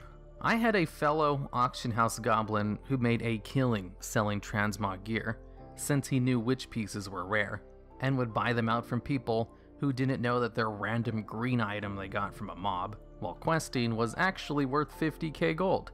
I have a really good friend that I met in game who only played the game to collect transmog gear. She would raid just to get the different colored tier pieces, run old raids every reset on different armor class tunes, look through the auction house for rare green items, and we even started doing arenas for a season together because she liked the gear from that season's PvP set. She had no interest in PvP and didn't particularly enjoy it, but she absolutely ran arenas non-stop for a few weeks until she got a full set. Some people just really like transmog, and it's a pretty popular feature of the game. Number 6, role-playing. The role-playing side of WoW is huge, way bigger than you'd think. I have a mod on my Discord server who is wholly involved in the RP community and has taken me to some of their large-scale events. Like back in August, one of the RP realms held a giant multiple-day tournament at the Argent Tournament in Northrend, with stalls and minigames set up in order to raise money for charity. When I participated in the event, I was just an observer, so I named my Worgen Death Knight Ben Banemain, and RP'd as a no-nonsense bodyguard who never listened to the warlock he was supposed to protect. The other RPers were not too keen on my super original name, but they were all nice enough and played along. We even got our characters drawn by a real artist at a booth for 40k gold a drawing. They also regularly hold large-scale RP events at other locations, and some have a semi-ongoing story for their realms going on. If you want to see everyone's backstory in RP servers, you need to download the add-on Total RP 3, which allows you to make your own backstory and see everyone else's. Some people put a massive amount of time and effort into their characters, and there's even a wiki for RP players to put their stories into one place, with lots of the role players commissioning artists to draw their characters and various events that took place in that character's life. Getting into RP on WoW is like entering a different game, and is a great way to kill time and make new friends. Number 5, gold farming. Now this activity is different enough from playing the auction house, and is a lot more popular of an activity that people do. Not all auction house players farm gold. In fact, very few of them do. And not all gold farmers care about the auction house outside of using it to post their mats. But there is some overlay between the two, since at the end of the day, they both use the auction house. Gold farming for this video will be going out into the world and doing activities to get materials to sell in the auction house or to other players. Whereas colloquially, gold farming can be used to describe any activity that makes you gold. Anyways, what most people who gold farm do is take up gathering professions. Mining or herbalism are the two popular ones, and just go out and gather ore and herbs for hours at a time. Mail their mats to their banker tune and just sell them raw. And it's thanks to these gold farmers that people like my past self never had to leave Orgrimmar to make my mountains of gold. And since it's so much easier to just go out and collect materials and has less startup costs, it's by far the most popular way people make gold in the game. I myself, when I first got started in WoW, used to farm leather with my skinning. And it was because of this that I was able to afford my first mount very easily when I hit the appropriate levels. And all other expenses, since for some reason, low-level skins sold for a lot back when I started playing. But farming doesn't just mean gathering professions. There's also people who farm rare toys, pets, or mounts for the sole purpose of selling them later, and because they know of a good farming spot where they can get them reliably. Or people who farm packs of mobs in certain parts of the world because they spawn quickly in that area and drop good loot when killed in mass. And some people just really like to farm. It's an enjoyable activity for them. Number 4, achievement hunting. Unlike gold farming, you can eventually just complete all of the achievements in the game. And also, achievement hunting is more popular than gold farming. Pretty much everyone likes to get achievements, from hardcore players to the most casual, and achievements have all kinds of rewards that make it worth your time. I knew many people who played the game solely to get as many achievement points as possible, and would talk to each other in guild chat regularly about which achievements they were going to grind out that weekend. And achievements cover pretty much every single part of the game, so you kind of just get them naturally by playing the game. But there are a lot of people who play exclusively to get achievements, which is a monumental time sink, as so many of them just require a lot of time to complete. Number 3, pet battles. Pet battles is like Blizzard's way of adding a new game to the game that you can do for fun when you have nothing else to do. Now, pet battles are one of my favorite things to do in WoW, but most people write it off as just a Pokemon clone. And I mean, sure, it is a Pokemon clone, but I don't really see how that's a bad thing, because I'm a lifetime fan of Pokemon. But pet battles do enough to distinguish themselves from Pokemon, so let me give you a little rundown. Pet battles were built from the ground up to be endgame content. And because it's designed with endgame in mind, it's very easy to hit the max level cap on battle pets. Getting 3 pets to level 25 is the first thing you want to work on when doing pet battles. While in Pokemon, hitting level 100 is something most casual players never accomplish. Hell, I've played nearly all of the Pokemon generations of games since I was in 3rd grade, and I've never gotten a legitimate max level Pokemon in game before. There's just no need to beat the game. But in pet battles, that's the starting point. Then, as you progress further and further into pet battling, all of the pets you face are max level, and the tamers and legendary pets just straight up have better stats than your pets. You can't just use a team of whatever you want to progress, because unlike in Pokemon, you can't out-level the content. If anything, the content is stronger than you 90% of the time, so you have to get creative in your team compositions, use strategies, and play to types and counters. Of course, there's more to it than just picking what types do more damage to the enemy. In fact, most strategies for downing legendary pets don't involve using a counter type at all, and rely solely on combo moves between pets. So when people ask me on Twitter what my main team is for pet battles, my answer is always, there isn't one. You literally can't have one team that beats everything, like you can in Pokemon. Which is then followed up by, a team of 3 Nexus Whelplings can beat half the tamers for World Quest though. And since the level cap for pets never increases, all pet battle content released for all expansions is equally viable endgame pet battle content. The most efficient way to level a new pet is to run the legendary tamers on Pandaria. The hardest event in game is the Celestial Tournament on the Timeless Isle, which requires 15 max level pets to even enter. But there is no way you can beat it with just 15 random pets. The legendary pets in the Tannin Jungle from WoD are still some of the hardest to beat. The Garrison Battle has a tamer that makes leveling your pets a cakewalk if it shows up during Pet Battle Week. The Pet Battle Dungeons in Legion were a great addition to the game and can be done very easily on normal mode and require an army of pets to beat on heroic, just like with the Celestial Tournament. Plus, there's the collection aspect of the game, and PvP pet battles, which is a whole other niche within the minigame altogether. There's literally so much to do with pet battles if you're new to them that I kind of wish I didn't have an army of pets to throw at everything anymore. Because honestly, getting into pet battles is more fun if you hadn't done it before, since there is just so much content waiting for you from all of the past expansions. But I also understand most players don't like pet battles as much as I do. So while they may be a popular addition to the game, the next two spots are way more popular, and I couldn't realistically put pet battles at number 1 over them. Number 2, mount farming. Mount farming is probably one of the most popular things in the game. Everyone loves their mounts. If Blizzard wants to get players to do something, all they have to do is add a mount reward to it, and players will flock to it.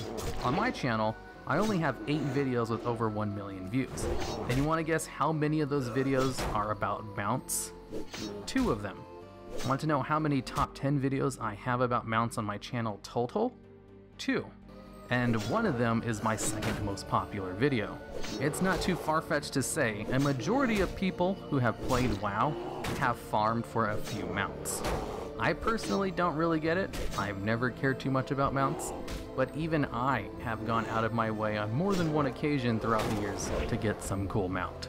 And many people will run all kinds of old raids in hope of getting boss mount drops, like Invincible. I have a friend who parks all of her tunes outside of one raid and just does a stream where she runs that one raid over and over 1 day a week to try and get the mount from that instance, and it's one of her most popular streams. Now, I know I've put about 4 or 5 different types of farming on this list, but that's because I know people who farm all the different types of things. Some people only farm gold and nothing else. I had a friend who farmed transmog and nothing else is hardcore. Same with pets, achievements, and mounts. And of all of them, I definitely say more people in the game go for mounts over all the others. And now, number 1, Altaholics. Did you know there's some people who just level new alts to max level and then start a new one? Did you also know there's a 50 character limit on your account? Leveling a new character is a very time-consuming process, unless you optimize it for a speed run, which most people do not do. I personally am always at the 50 character account limit, and that's because I was really into running Iron Man challenges on my streams for a few years, and I didn't delete all of my failed Iron Mans. I also just make new tunes on new servers for video footage sometimes, so my case is a little different. But I also just used to love leveling new alts and gearing them out. Back in Cataclysm, when I used to no-life the game, I had 10 characters at max level, and all of them were raid ready with LFR gear. And because of this, I was able to help out my 2 raid teams down the spine of Deathwing. On the raid group I healed for, I swapped over to my raid ready Shaman alt for Spirit Link Totem, which made the fight super easy. And on my Hunters raid group, I swapped over to my raid ready Arcane Mage to have burst damage for the fight, which made it super easy. And within 5 attempts, we got the kill both times. I don't do that anymore. Nowadays, I only have 1 geared main and very under-geared alts. But I used to be one of those altaholics, and there are many more of them out there. I basically only have this at number 1 because most players have an alt, and most players level those alts eventually. And the new allied races have made people leveling alts more prevalent than ever. I probably don't do it as hardcore as I used to, but it is another activity to do in WoW that takes up a massive amount of time and effort, and is actually pretty relaxing to do if you just put on Netflix or a YouTube playlist while you do it. Alright, and that's the end of the video. Now, I know half this list is basically just farming, and if you don't like farming, that cuts out half the things to do. But that also raises an interesting point. If you don't like farming, why are you playing an MMO? Isn't raiding in Mythic Plus just farming for new gear? Isn't doing World Quest just farming for different kinds of currency, rep, and gear? Isn't PvP just farming for higher ratings and gear? The answer is yes and no. Sure, raiding can be boiled down to just farming for better gear. But the joy of raiding is in the raid itself. Coordinating with 20 people to get past mechanics and doing your best possible DPS or healing is a fun activity, and you just happen to be rewarded with gear afterwards. But after getting your first kills on all the bosses, raiding turns into farming. The game is built around farming, and yet people look down on all forms of farming that do not work towards progressing the power of your character as lesser. When really, I don't see it that way. Transmog, pets, mounts, achievements, and even gold all have more lasting value than your gear from whatever the most recent raid is. If anything, those things are more worth farming. But it doesn't feel that way, since farming gear lets you kill stuff faster. You can actually feel your character get stronger the better your gear gets, which is a very fair argument as to why farming for gear upgrades feels like it's more worthwhile. All that to say, I think I'm justified in separating 5 kinds of farming into different spots, since the game is basically half about farming anyway.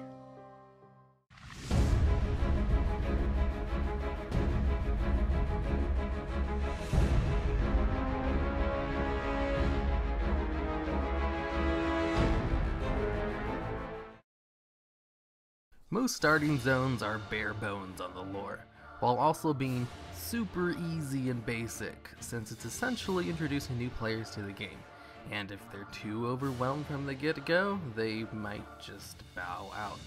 So I've gone back and played through every starting zone and made sure to actually read all the quest texts, and I've compiled a list of what I believe to be the 5 best starting zones based on quest diversity and lore. I was originally going to make this a top 10 video, but there are less than 15 starter zones, so I thought it would have been more of a ranking than a best of list if I did that. So I thought cutting it down to only the best 5 would give more credence to the few I did pick, and just show how much better they are than the rest. Now, enough with the long intro and let's get started. Number 5, the Death Knight starting zone. Yes, I know technically the DK starting zone isn't really a racial starting zone and more of a class one, but it's the zone you start out at as soon as you make your character, which makes it a starting zone in my eyes. Same with the demon hunting starting zone. Now, for the Death Knight starting zone, you're working directly for Arthas himself and trying to subjugate the local human Scarlet Crusade population through a long series of quests which involve you chasing down fleeing citizens, torturing people for information, and one particularly messed up quest which has you kill your old best friend from when you were still alive. You get to see how you broke free from Arthas' control, and watch Tyrion cleanse the Ashbringer. You know, Ret Paladin's future artifact weapon. Now, let's rate the zone. I developed a 3-point grading scale to judge all the zones on: lore, fun quests, and aesthetics. Lore and fun quests will be more heavily weighed than aesthetics, with both having a possible 5 out of 5, and aesthetics only having a possible 3 out of 3. For the Death Knight starting zone, I give it a full 5 out of 5 for lore. The quests are interesting in the fact that you're basically playing a bad guy and doing terrible things for the Lich King, something that's not done in any other part of the game, except for maybe some of the undead leveling zones. But none of them have you do it to this extent. You also interact with many lore-significant people, like future raid and dungeon bosses, plus Arthas himself, and many of the quests are memorable for what they have you do, like the quest which has you kill your best friend from when you were alive. All of this is more than enough to give it full marks on the lore category, and I counted lore pretty heavily when considering which zones to include on the list. Now for fun quests. The quests themselves are all pretty standard, with 2 of them just being straight up awful. One of those being a quest where you have to throw a device at human miners to turn them into ghoul pets, but the device has a low success chance for no reason, and might take you up to 20 tries to get the very few needed for the quest. Another involves having you equip pokers into your weapon slot to torture enemies for information. Thematically, it's a good quest for the zone. Your character is evil, and you're doing an evil thing and torturing people for information. but this quest has a low success chance, and could take you about 20 tries as well to get a single person to talk. Or you can get on your very first try depending on your luck. Now, besides those 2 quests, everything else is pretty standard. Kill or collect X amount of things, or the occasional turret section. But having mediocre quests and 2 bad ones does give it a low, fun quest score, with only a 1 out of 5. Now, aesthetics. The zone itself is pretty subpar. I'm not a huge fan of the look of the zone with all the dead grass and human houses, but it's not terrible either, and a lot of people even enjoy the look of the zone. So I'll give it a 2 out of 3 for looks. Now, let's add that up with a 5 out of 5 for lore, 1 out of 5 for fun, and 2 out of 3 for aesthetics. The DK starting zone starts this list off with a total score of 8. Now that may sound low with only 8 out of a possible score of 13, but that is the 5th highest score. I'll have a full list of the scores I gave the other starting zones in the video description of this video if you're curious about the other ones that didn't make the list. Now, on to number 4. Number 4, the Troll starting zone. Before Cataclysm, trolls didn't even have their own starting zone and just shared it with the orcs. But in Cataclysm, you're given your very own levels 1 to 5 experience before you have to join the orcs for levels 5 to 10. The zone will start off like most starting zones, quests a little more than tutorials. Go hit a target dummy, kill some monsters, etc. But once you get that stuff out of the way, the real story begins. Echo Isles will have you finding out why the raptors there are acting funny. And you find out through a series of quests that it's the nearby Naga who are the cause. So you go out with a troll friend and kill a bunch of Naga, and eventually help Vol'jin kill the Sea Witch, the person who killed Vol'jin's father in Warcraft 3. In a fight very similar to a raid fight, you DPS the boss, kill some ads that spawn, and stomp out flames she casts. A pretty involved fight as far as starting zone bosses go. At the end of the fight, Vol'jin has his revenge, and your little companion who helped you kill Nagas gets killed by the Sea Witch with her dying breath.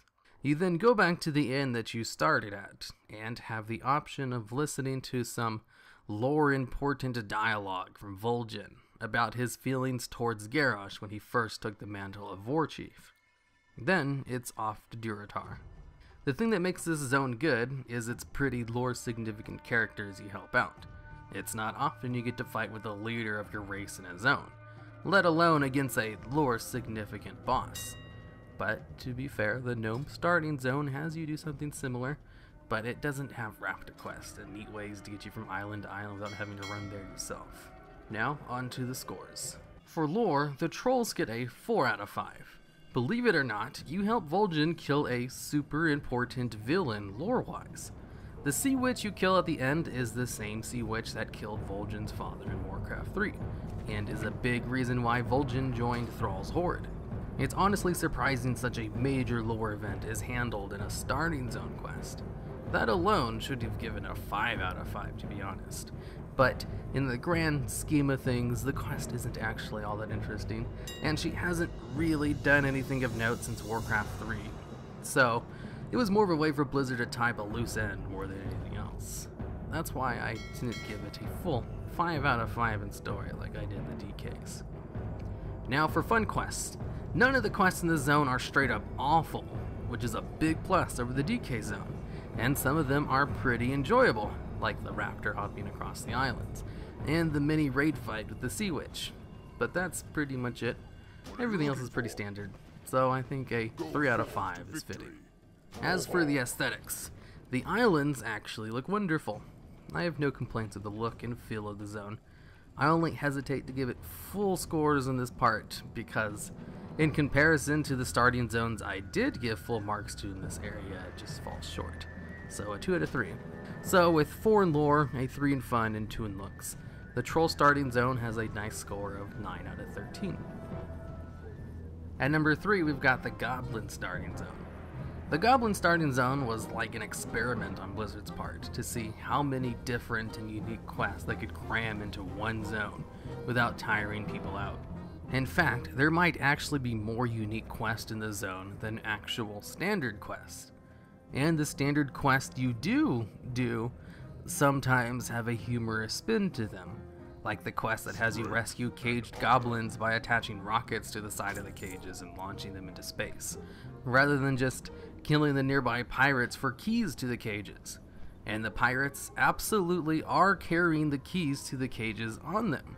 You can loot them as trash items. You just use rockets instead, because why not? You also get to ride around in a car for the first half of the zone, which has an instant activation requirement. So it's even faster than using the heirloom mount. Plus, like with most goblin questing, the quests themselves are all mostly morally questionable.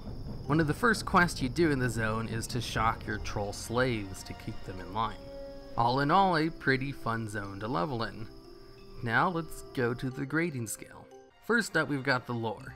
The lore for the zone is not the best. There are major lore characters involved, but it's pretty weak stuff. You spend most of the zone trying to outdo the trade prince Gallywix, and after you help Thrall stop him after he tried to take over the place, Thrall just kind of forgets everything he did in the zone and lets him join the Horde, and stay the leader of the goblins for the Horde, even after he sold them all out and tried to enslave them. So it's a pretty weak story point, and usually used as an example of bad writing from Blizzard, along with the ending of Cataclysm where all the aspects lost their powers for no reason, or Grom joining us in Hellfire Citadel. But the quests you do that don't involve the Trade Prince and Thrall are not half bad, and some are pretty interesting.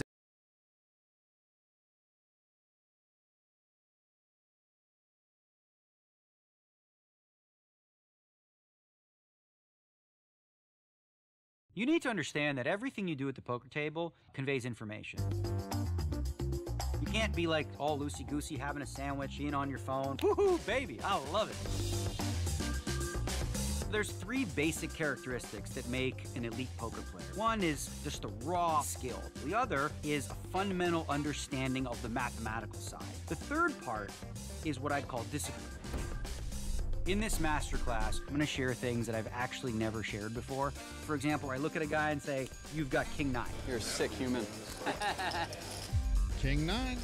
Well, that's not magic. It's usually based off a combination of things, and I'm going to teach you how to do that. I'm going to teach you tournament strategy, continuation betting, picking up tells. So this tell has probably made me the most money. The classic chip glance tell. You notice that? I see those cards, and my brain is telling my eyes, next thing we got to do is bet chips. Most of the time, it's totally subconscious. They don't even know they're doing it. Poker is an intellectual endeavor that is totally skill-based in the long run. A lot of people can confuse themselves into thinking that they're losing because of luck when it's actually skill. One of the absolute best ways to learn is to go over a hand in depth in a hand breakdown. I bet 1150 and Alec makes it just 2500. I still think his range could be relatively wide. Now, on the river, you're pretty much down to just two options. Is this a value bet or is this a bluff? There's no such thing as a value bluff, okay? You just didn't know what you were doing. You're going to make a lot of mistakes. Learning nothing from those mistakes is the mistake. When you feel like you've got this game mastered and you've got nothing left to learn, that's the exact point where everyone else starts to surpass you. I'm Danny Negreanu, and this is my masterclass.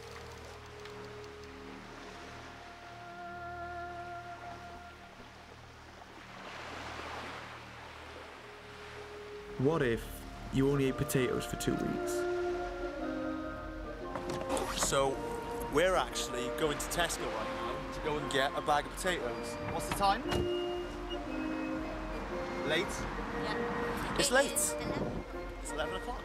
Here we go. Desiree potatoes, King Edward potatoes, baking sweet potatoes, white potatoes, jacket potatoes, sweet potatoes, imperfect potatoes, Maris Piper potatoes, baby potatoes, Rudolph potatoes, Jersey Royals. Let's just deal with these. So here it is, the first potato. Chopped, boiled, and ready for tomorrow. And because we all want to know, here's how much I weigh.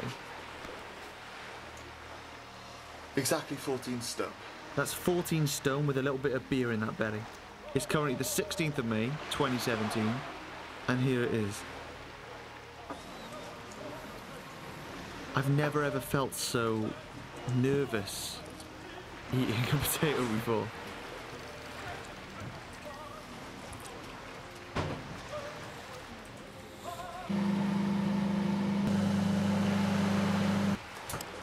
So I've just got back from work and I'm feeling really rough, which is weird. I shouldn't, because I've had bad days of eating before. This just feels like my body's like screaming out for this, like.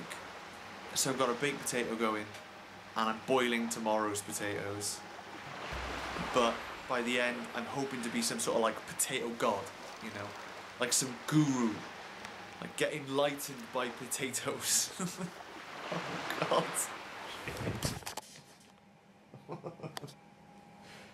Oh.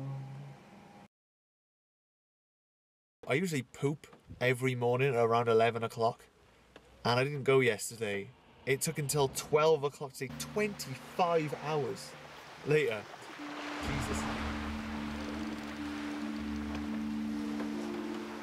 And I feel like that bit's only going to get worse. Let's talk about the Bristol stool scale, a scale from 1 to 7 to show the different types of poops you can have.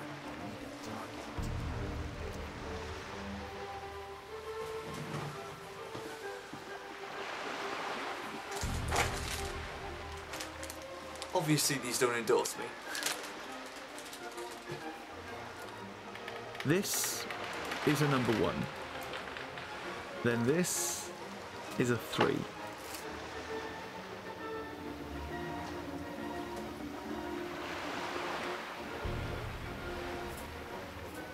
And then you get up to 7.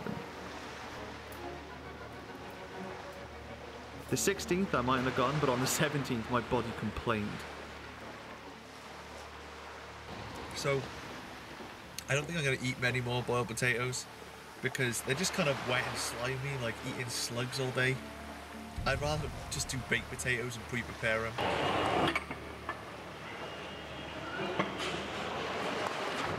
There's a reason. There's a reason for this. That's Hayley, my partner of 8 years. I haven't told her yet. I'm 3 days in, and she doesn't like my stupid ideas. 2 weeks I'm just going to eat potatoes. You're actually kidding me. I've done it for 2 days already.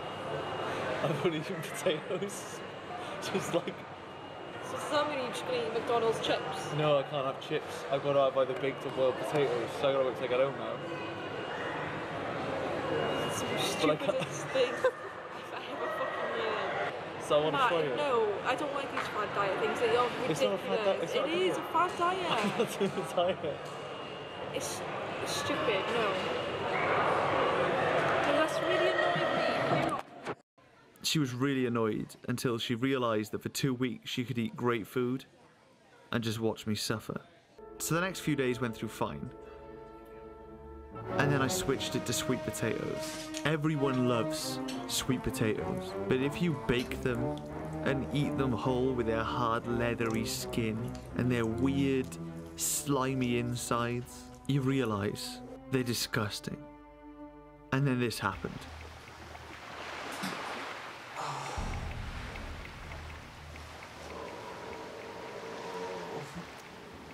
These things tore me apart. And the next 4 days was full of 1 and 2s.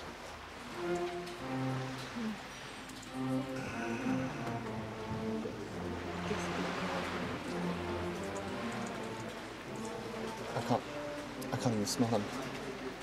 It's like a horror film. It's a potato. This shouldn't be hard. It's an actual potato. This is, like, I like these normally.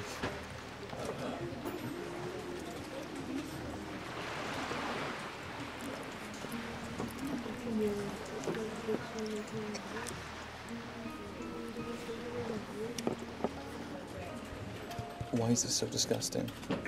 It's absolutely fine. I can't, I literally just can't do it. This is rough. So after that, I changed back to normal potatoes and things became a dream. Things were just happening. Things were so much clearer. I didn't worry about what I was eating next because I knew what it'd be, so I just started getting on with things. Yeah, the food was boring, but I felt really good. All that until I reached it. full potato enlightenment.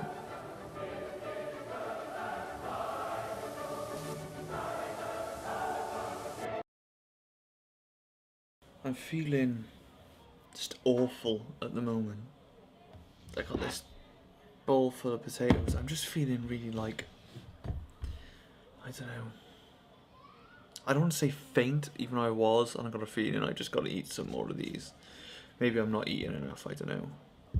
They're doing what I suppose what they're meant to, just filling my stomach and making me not feel hungry. But because of that, I can tell I'm just not eating enough anymore. My stomach is like shrunk so much. I'm not feeling very hungry. Feeling very hungry. Oh, I can't even speak.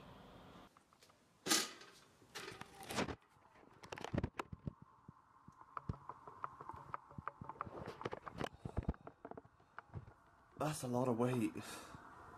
Things were pretty bad. I couldn't function properly anymore, and me and Hayley were arguing.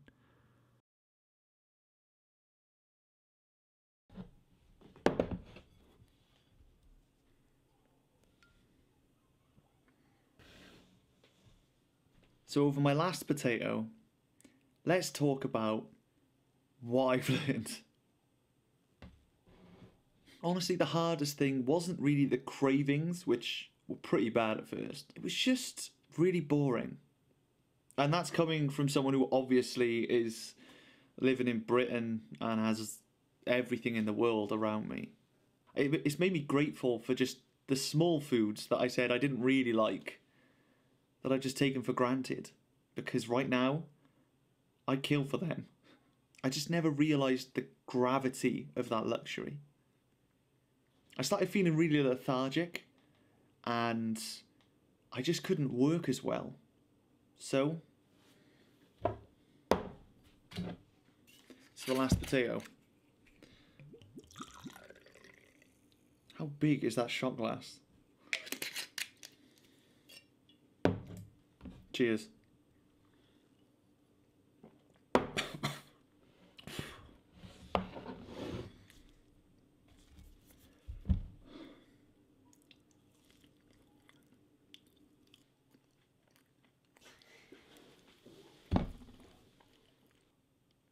Thank God that's over.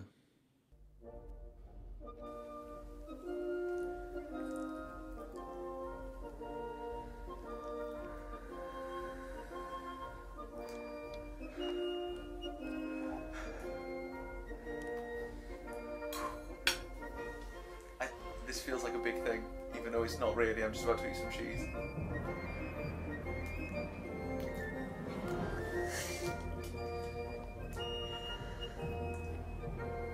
Oh my God. Kubrick, Spielberg, Goddard, Jones, Tarkovsky. These are the kinds of filmmakers that people say are their favourites. And that's great, but it's not mine. See this guy holding a fish? That's my dad, and he's my favourite director. When I was young, he made it a point to buy a camera because he knew that these memories are things that are important.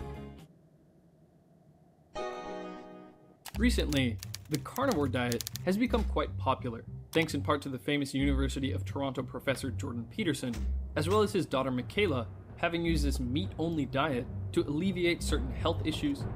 And she said to me, quit eating greens. I thought, oh, really? I'm eating cucumbers, lettuce, broccoli, and chicken and beef. It's like I have to cut out the goddamn greens? It's like, within a week, I was 25% less anxious in the morning. Within 2 weeks, 75%, and I've been better every single day. Disclaimer number 2, I am not recommending this to anyone. Needless to say, this diet steps on a lot of toes, especially if you happen to advocate for a plant-based diet. Even if you're on a low-carb or keto diet, this might sound extreme considering you can't even have avocados or macadamia nuts. Dr. Sean Baker, a big carnivore diet advocate, has been on the diet for about 7 years and runs a website called meatheals.com.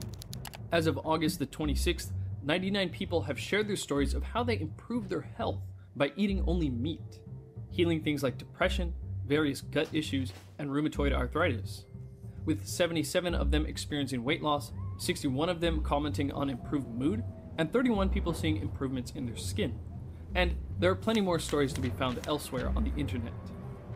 So, whatever diet camp you happen to be in, investigating why this diet seems to help people could provide some useful information that you may apply to your own diet, even if you have no intention of eating a bunch of meat. In this video, we'll look at nutrients, fiber, and why a lack of plants may help some people. The first concern you may have is, won't you get scurvy or some vitamin deficiencies? In the 1960 book, The Fat of the Land by Vilhjalmur Stefansson, he describes his experience living with the Inuit of Canada beginning in 1910. He explained that if meat needs carbohydrates and other vegetable additives to make it wholesome, then the poor Eskimos should have been in wretched state. But to the contrary, they seemed to me the healthiest people I had ever lived with. He also said that the Inuit remained completely scurvy-free, except for a few who worked for white men and ate their food. First of all, certain animal parts like the liver do contain vitamin C, so you could simply eat some of the liver, or if you're more adventurous, the adrenal gland, brain, and spinal cord of animals are high in vitamin C. But it seems that some of the recent advocates of the carnivore diet are scurvy-free and doing just fine while rarely consuming organ meats.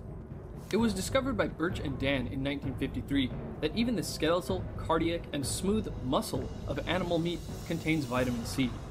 But that's somehow been forgotten. However, is this small amount enough? An interesting thing to consider is that your body works differently on this type of diet. Because glucose, carbohydrate, and vitamin C are structured similarly, they actually compete for glucose transporters. So too much glucose can inhibit vitamin C transport.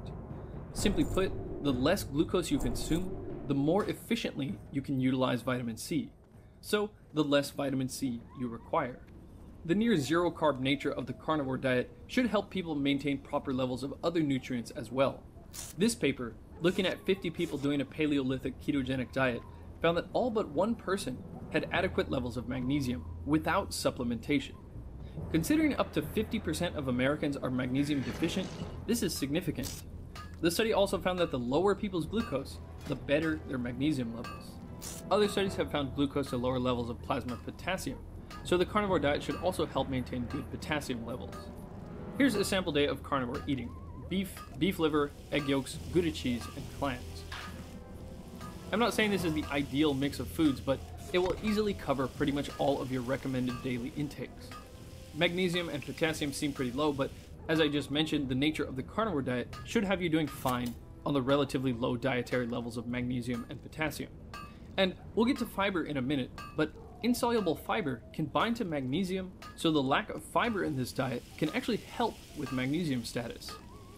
Nonetheless, if you experience cramping after the adaptation period, you might want to supplement these minerals or get your levels checked. Also, 70 grams of salmon roe or just 2 teaspoons of cod liver oil will easily cover vitamin E and D and boost your vitamin A. If you don't want dairy in your diet, you can get more vitamin K2 from grass-fed beef tallow. And you'd want to make sure to supplement in more fat from tallow or bone marrow anyway. Also, I would really recommend wild-caught or pasture-raised animals eating a natural, nourishing diet, and be wary of fish oil oxidation. But wait a minute, thiamine is looking a little low at just 54% of the RDI. This brings us to another example of more efficient usage of nutrients on this diet. As Dr. Chris Masterjohn explains in this video of his, burning carbohydrate for energy requires twice as much thiamine as fat. So you can expect your requirements for thiamine to be drastically lower and easier to meet on this diet. The next concern you may have about this diet is whether you could actually make any progress on the toilet. After all, it's common knowledge that fiber is necessary for preventing constipation. And people have been frightened by the ill effects of constipation for literally thousands of years. A paper by James Wharton states that as far back as the 16th century BC, an Egyptian pharmaceutical papyrus, the Ebers Papyrus, explains that constipation could lead to the poisoning of the body by material released from the decomposing waste in the intestines. This theoretical condition was called auto-intoxication, and it influenced medicine for more than 3 millennia. As James Wharton says, this fear of auto-intoxication led to the marketing of all kinds of anti-constipation foods and drugs in the early 1900s, when literally hundreds of brands of bowel cleansers competed for consumer dollars. But jump forward to 2011, Despite bowel irregularity occurring in 15% of adults and 9% of children, this preface to Best Practice in Research Clinical Gastroenterology says, our understanding of the pathophysiology of constipation, both in pediatric and adult populations, remains primitive. But I thought the cure for constipation was obvious. The makers of bran cereal have been telling us with their television commercials, starting in the 1950s, to just chuck some fiber down there. Kellogg's Cracklin' Bran. High fiber, good taste. Helps keep you fit. Inside. Fit inside. Try this. Colon blood. Sounds delicious. Nutrition experts recommend increasing your dietary fiber intake as a drug-free way to promote regularity. A few weeks ago, I was having problems staying regular. But is fiber really the answer? When we have a look at the current governmental advice, they consider that fibre is the best available treatment for constipation. But this opinion doesn't bear scientific scrutiny. Dr. Paul Mason presents here a case-controlled study that looks at 63 patients with constipation, and high and low fibre diets were compared in them.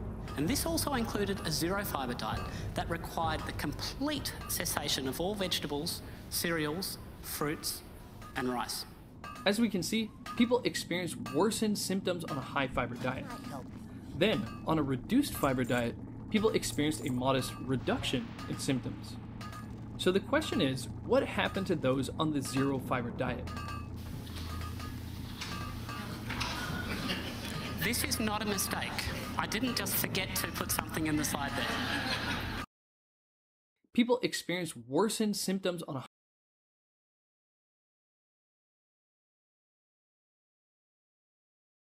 high-fibre diet.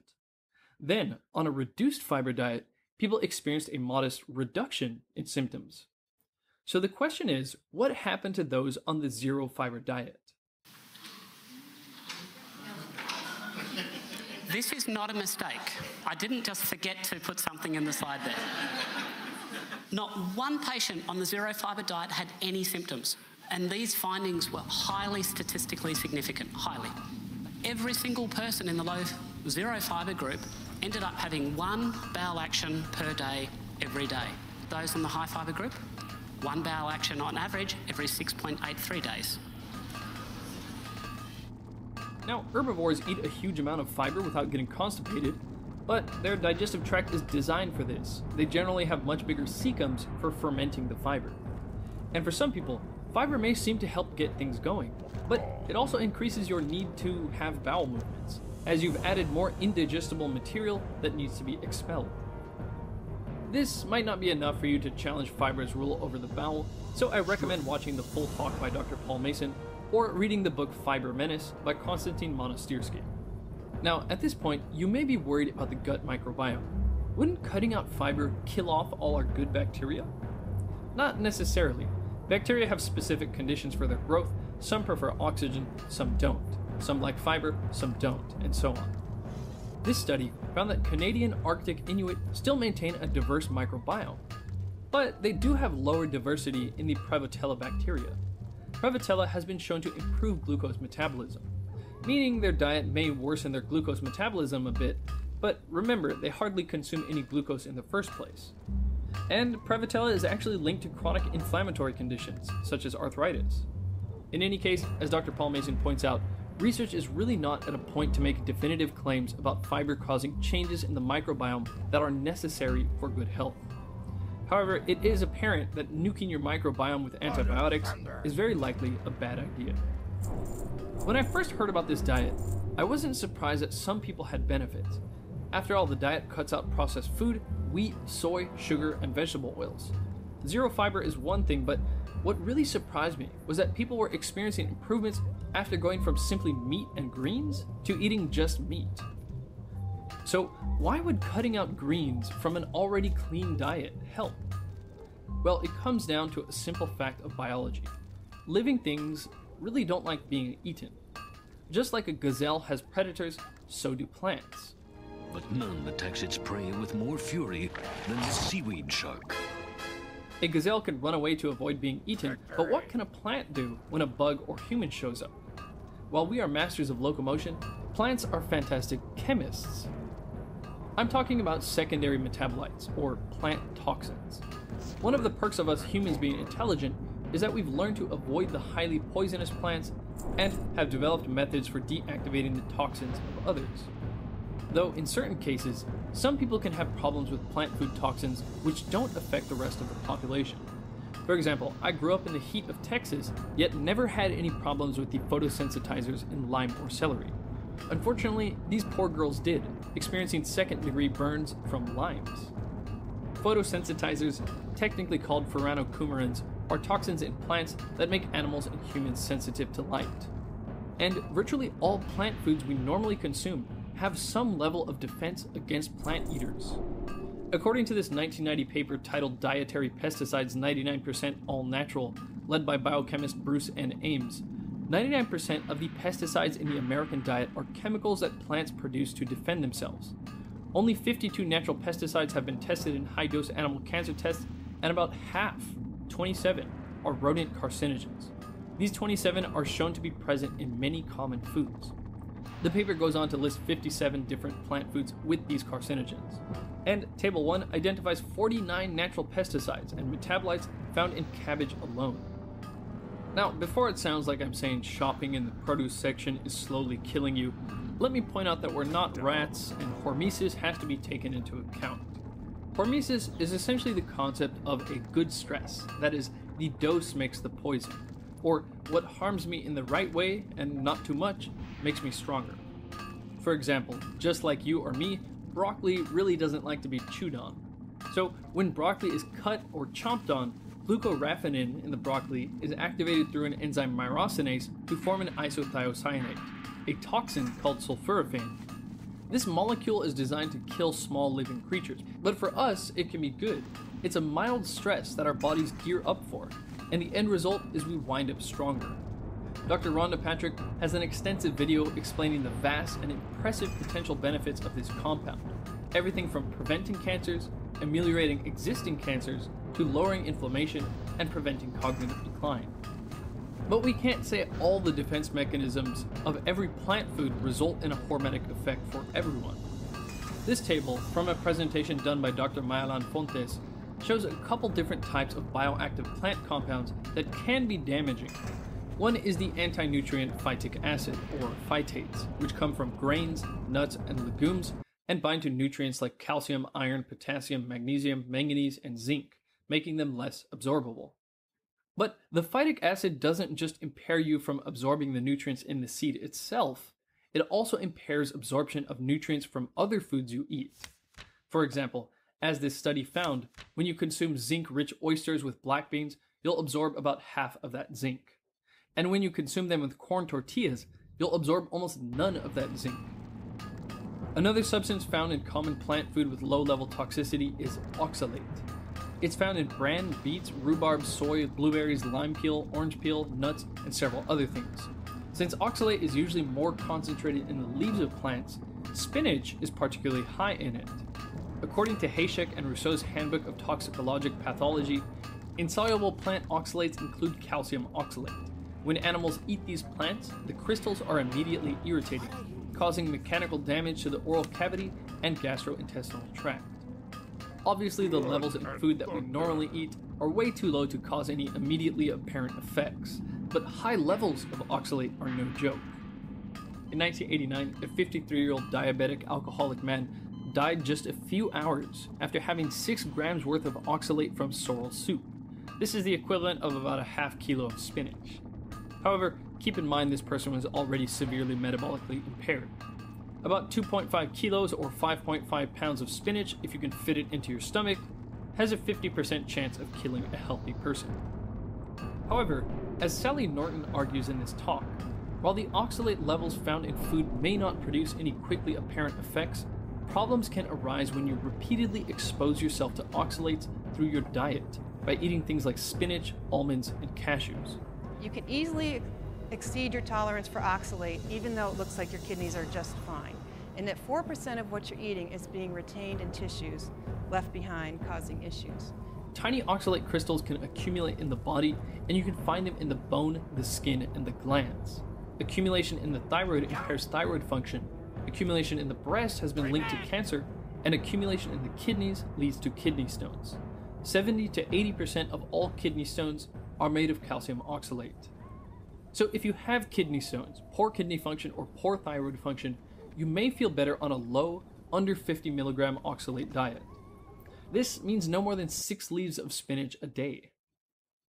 There's all kinds of secondary metabolites we could talk about, but the point is plants really don't want you to eat them.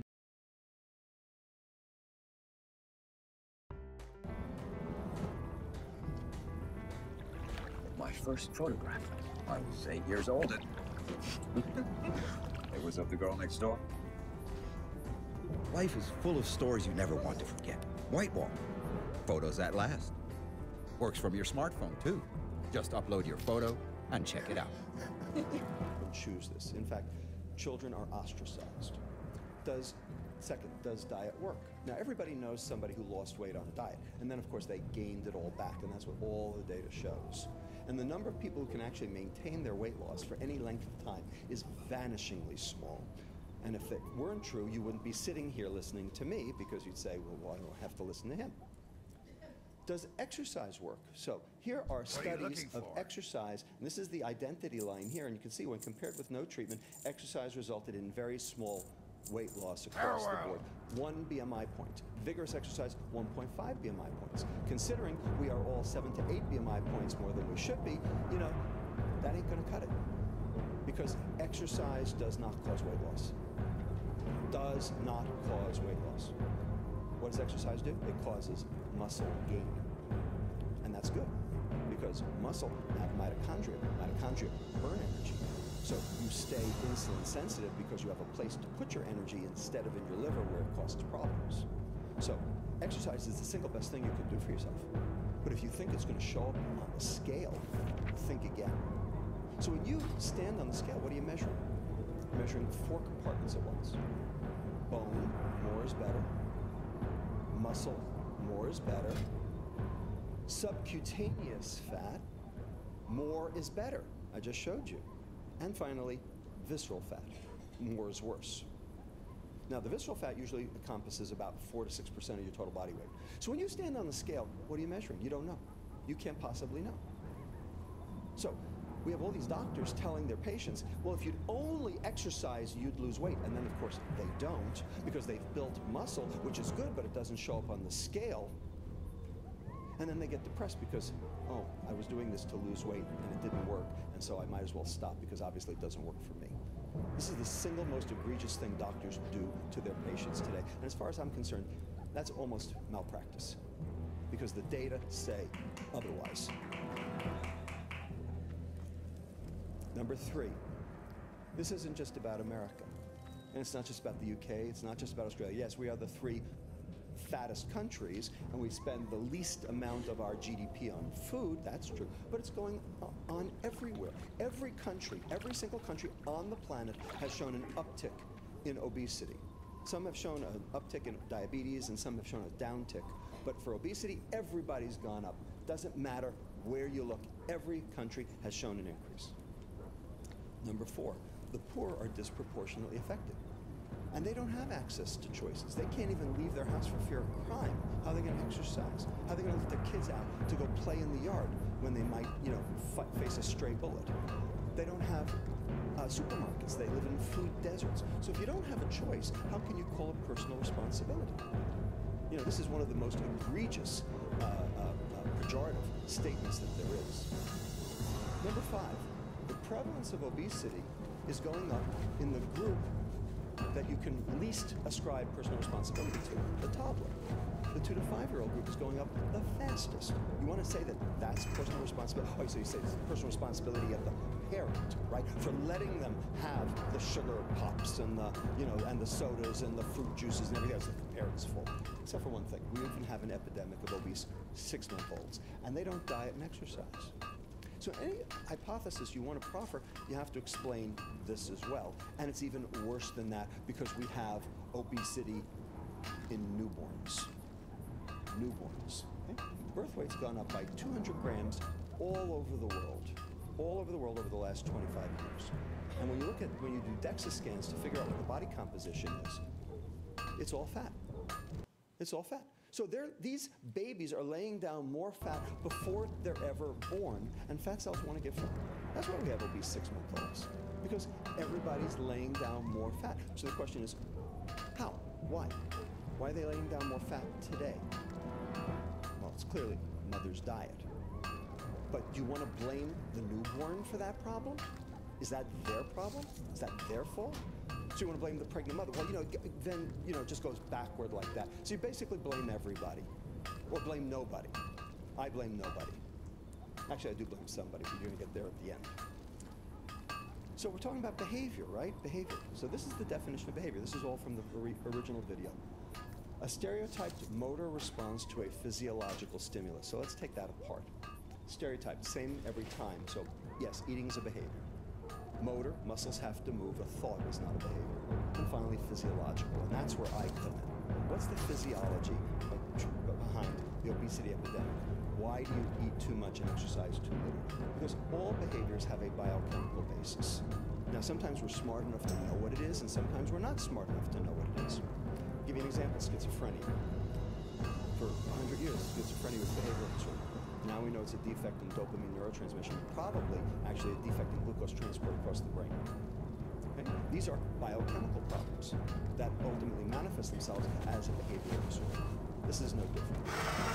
So what are the biochemical underpinnings behind gluttony and sloth? That's the question. Yes, that's what we're going to try to answer now. So in order to answer that, you actually have to know some science, and I'm going to make this very brief and very quick. We're going to talk about these two hormones right over here called leptin and insulin. So leptin is a hormone that comes from your fat cell, goes to your brain and tells your brain you have enough energy on board to engage in normal, expensive metabolic processes. You can burn energy at a normal rate and feel good doing it. Okay? And it tells your brain you've got enough energy on board. If your leptin goes down, or if your brain doesn't see your leptin, then your brain sees that as starvation. Everybody got that?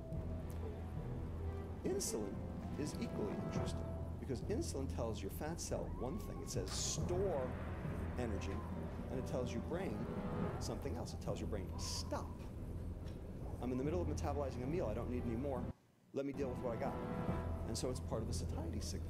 So it tells your fat cell, get bigger, and it tells your brain, stop feeding your fat cell. So it's got a dichotomous role.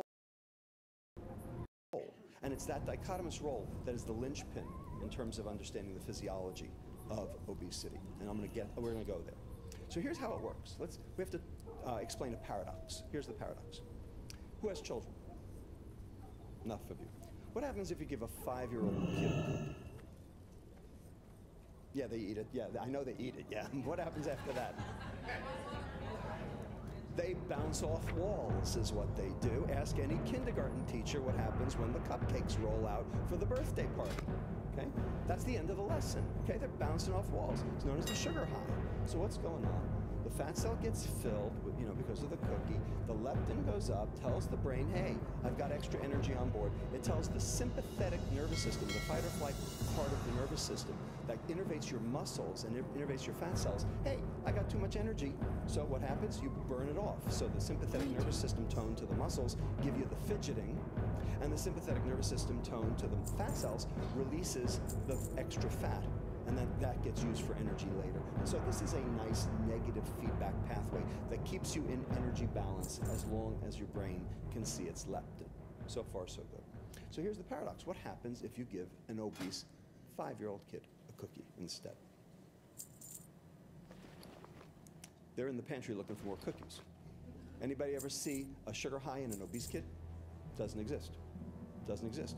And that's why they're obese, is because they don't get the sugar high, because they can't see their leptin. Because if they could see their leptin, they'd have a sugar high. But they don't. That's the point. So something's blocking that leptin signal. That's the paradox. And the question, what is it? So we learned about leptin from this patient over here. Okay? This is the OB mouse, the leptin deficient mouse, who has a gene defect in the leptin gene. So this animal's leptin is 0. So his brain thinks he's starving all the time. So he'll eat anything in sight. Not only will he eat anything in sight, but this animal is the ultimate couch potato, because his brain can't see his leptin, so he thinks he's starving, so he doesn't want to burn energy, he wants to store it.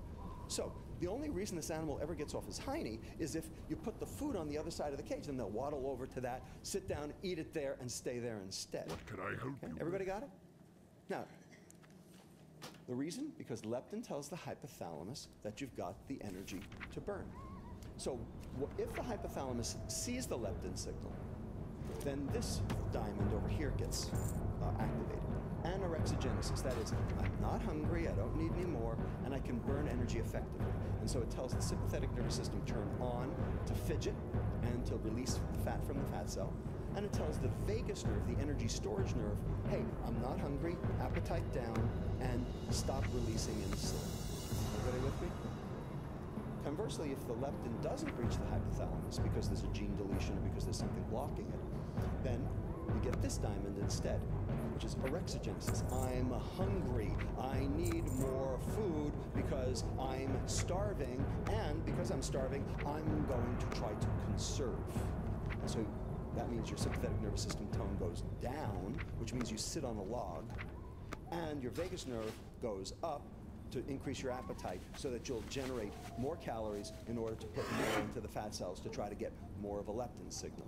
Everybody with me? And this is that same negative feedback pathway I showed you before. It's now schematized. Okay. And there are leptin deficient people. 14 at last count. 14. And they're all of consanguineous marriages, and they're all of Pakistani or Turkish ancestry. And when they're born, they're perfectly normal weight. And by age 6 months, they're already massively obese because their brain is constantly starving. It doesn't matter how much weight they gain, their brain can't see it because it ain't there, because they have a leptin gene defect. So here's a patient, 220 pounds by age 9. Okay?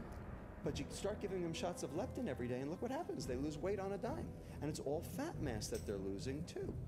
Hormone replacement therapy, because now their brain can see leptin because we're giving it to them from a bottle instead of from their own fat cell.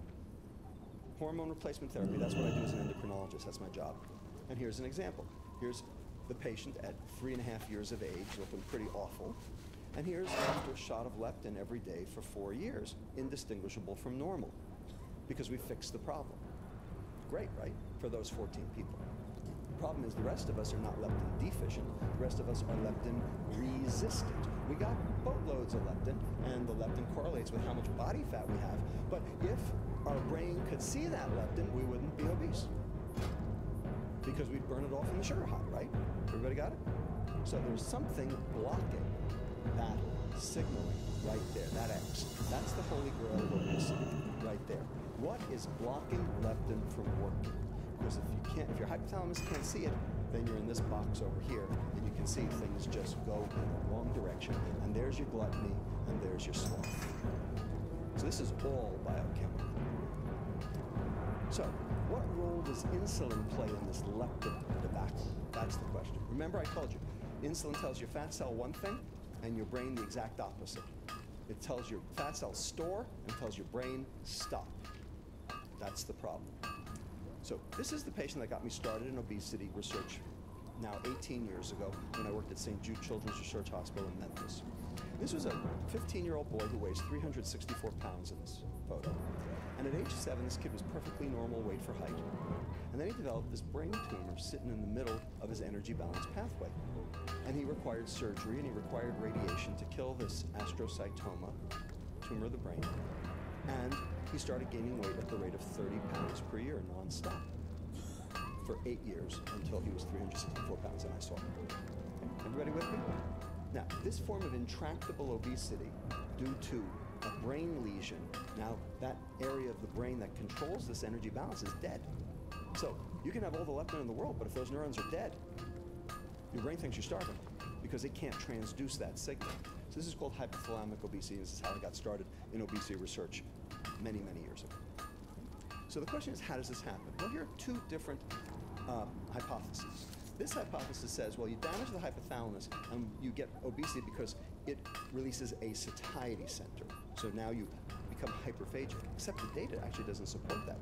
The data does not support that there's hyperphagia, that there's too much food intake. It actually supports that there's too little burning, is what it shows. And and that the obesity occurs, and then because of the obesity, you have to secrete more insulin to tend all that fat, and so that the insulin here is a result of the obesity. But there's this other hypothesis over here that says the damage to the hypothalamus, yes, it leads to obesity, but because it turns on that vagus nerve, because you can't see your leptin. And when you turn on the vagus nerve, that tells your pancreas to release more insulin, and that extra insulin drives energy into fat. Energy deposition, not energy balance, because of the high insulin, and the insulin is driving the obesity. So which is true? Well, if this is true, nothing I can do about it, because I can't fix a brain. If this is true, it gives me a place I could potentially intervene, right between the vagus nerve and the pancreas. And we have a drug that does that, and it's called octreotide, and it's an endocrine drug that I know how to use. And so we ask the question, if we take these kids who have this intractable obesity due to brain tumors, and we give them this drug to suppress their insulin, might it help? That was the question. So here's that same patient I showed you, 364 pounds, and here he is a year later at 326, first time he took a picture with his shirt on. So he did pretty well. Okay, I'm going to show you the pièce de résistance over here. This isn't even my patient. This is a beautiful 13-year-old girl from Hawaii, who's the flower, okay, who, like a month after this picture was taken, was in a very severe car accident on a Honolulu road. And she was in the intensive care unit for about a month. And she survived, but she stroked her hypothalamus. And so this is her a year later. Now, does anybody want to tell me that this is gluttony and sloth?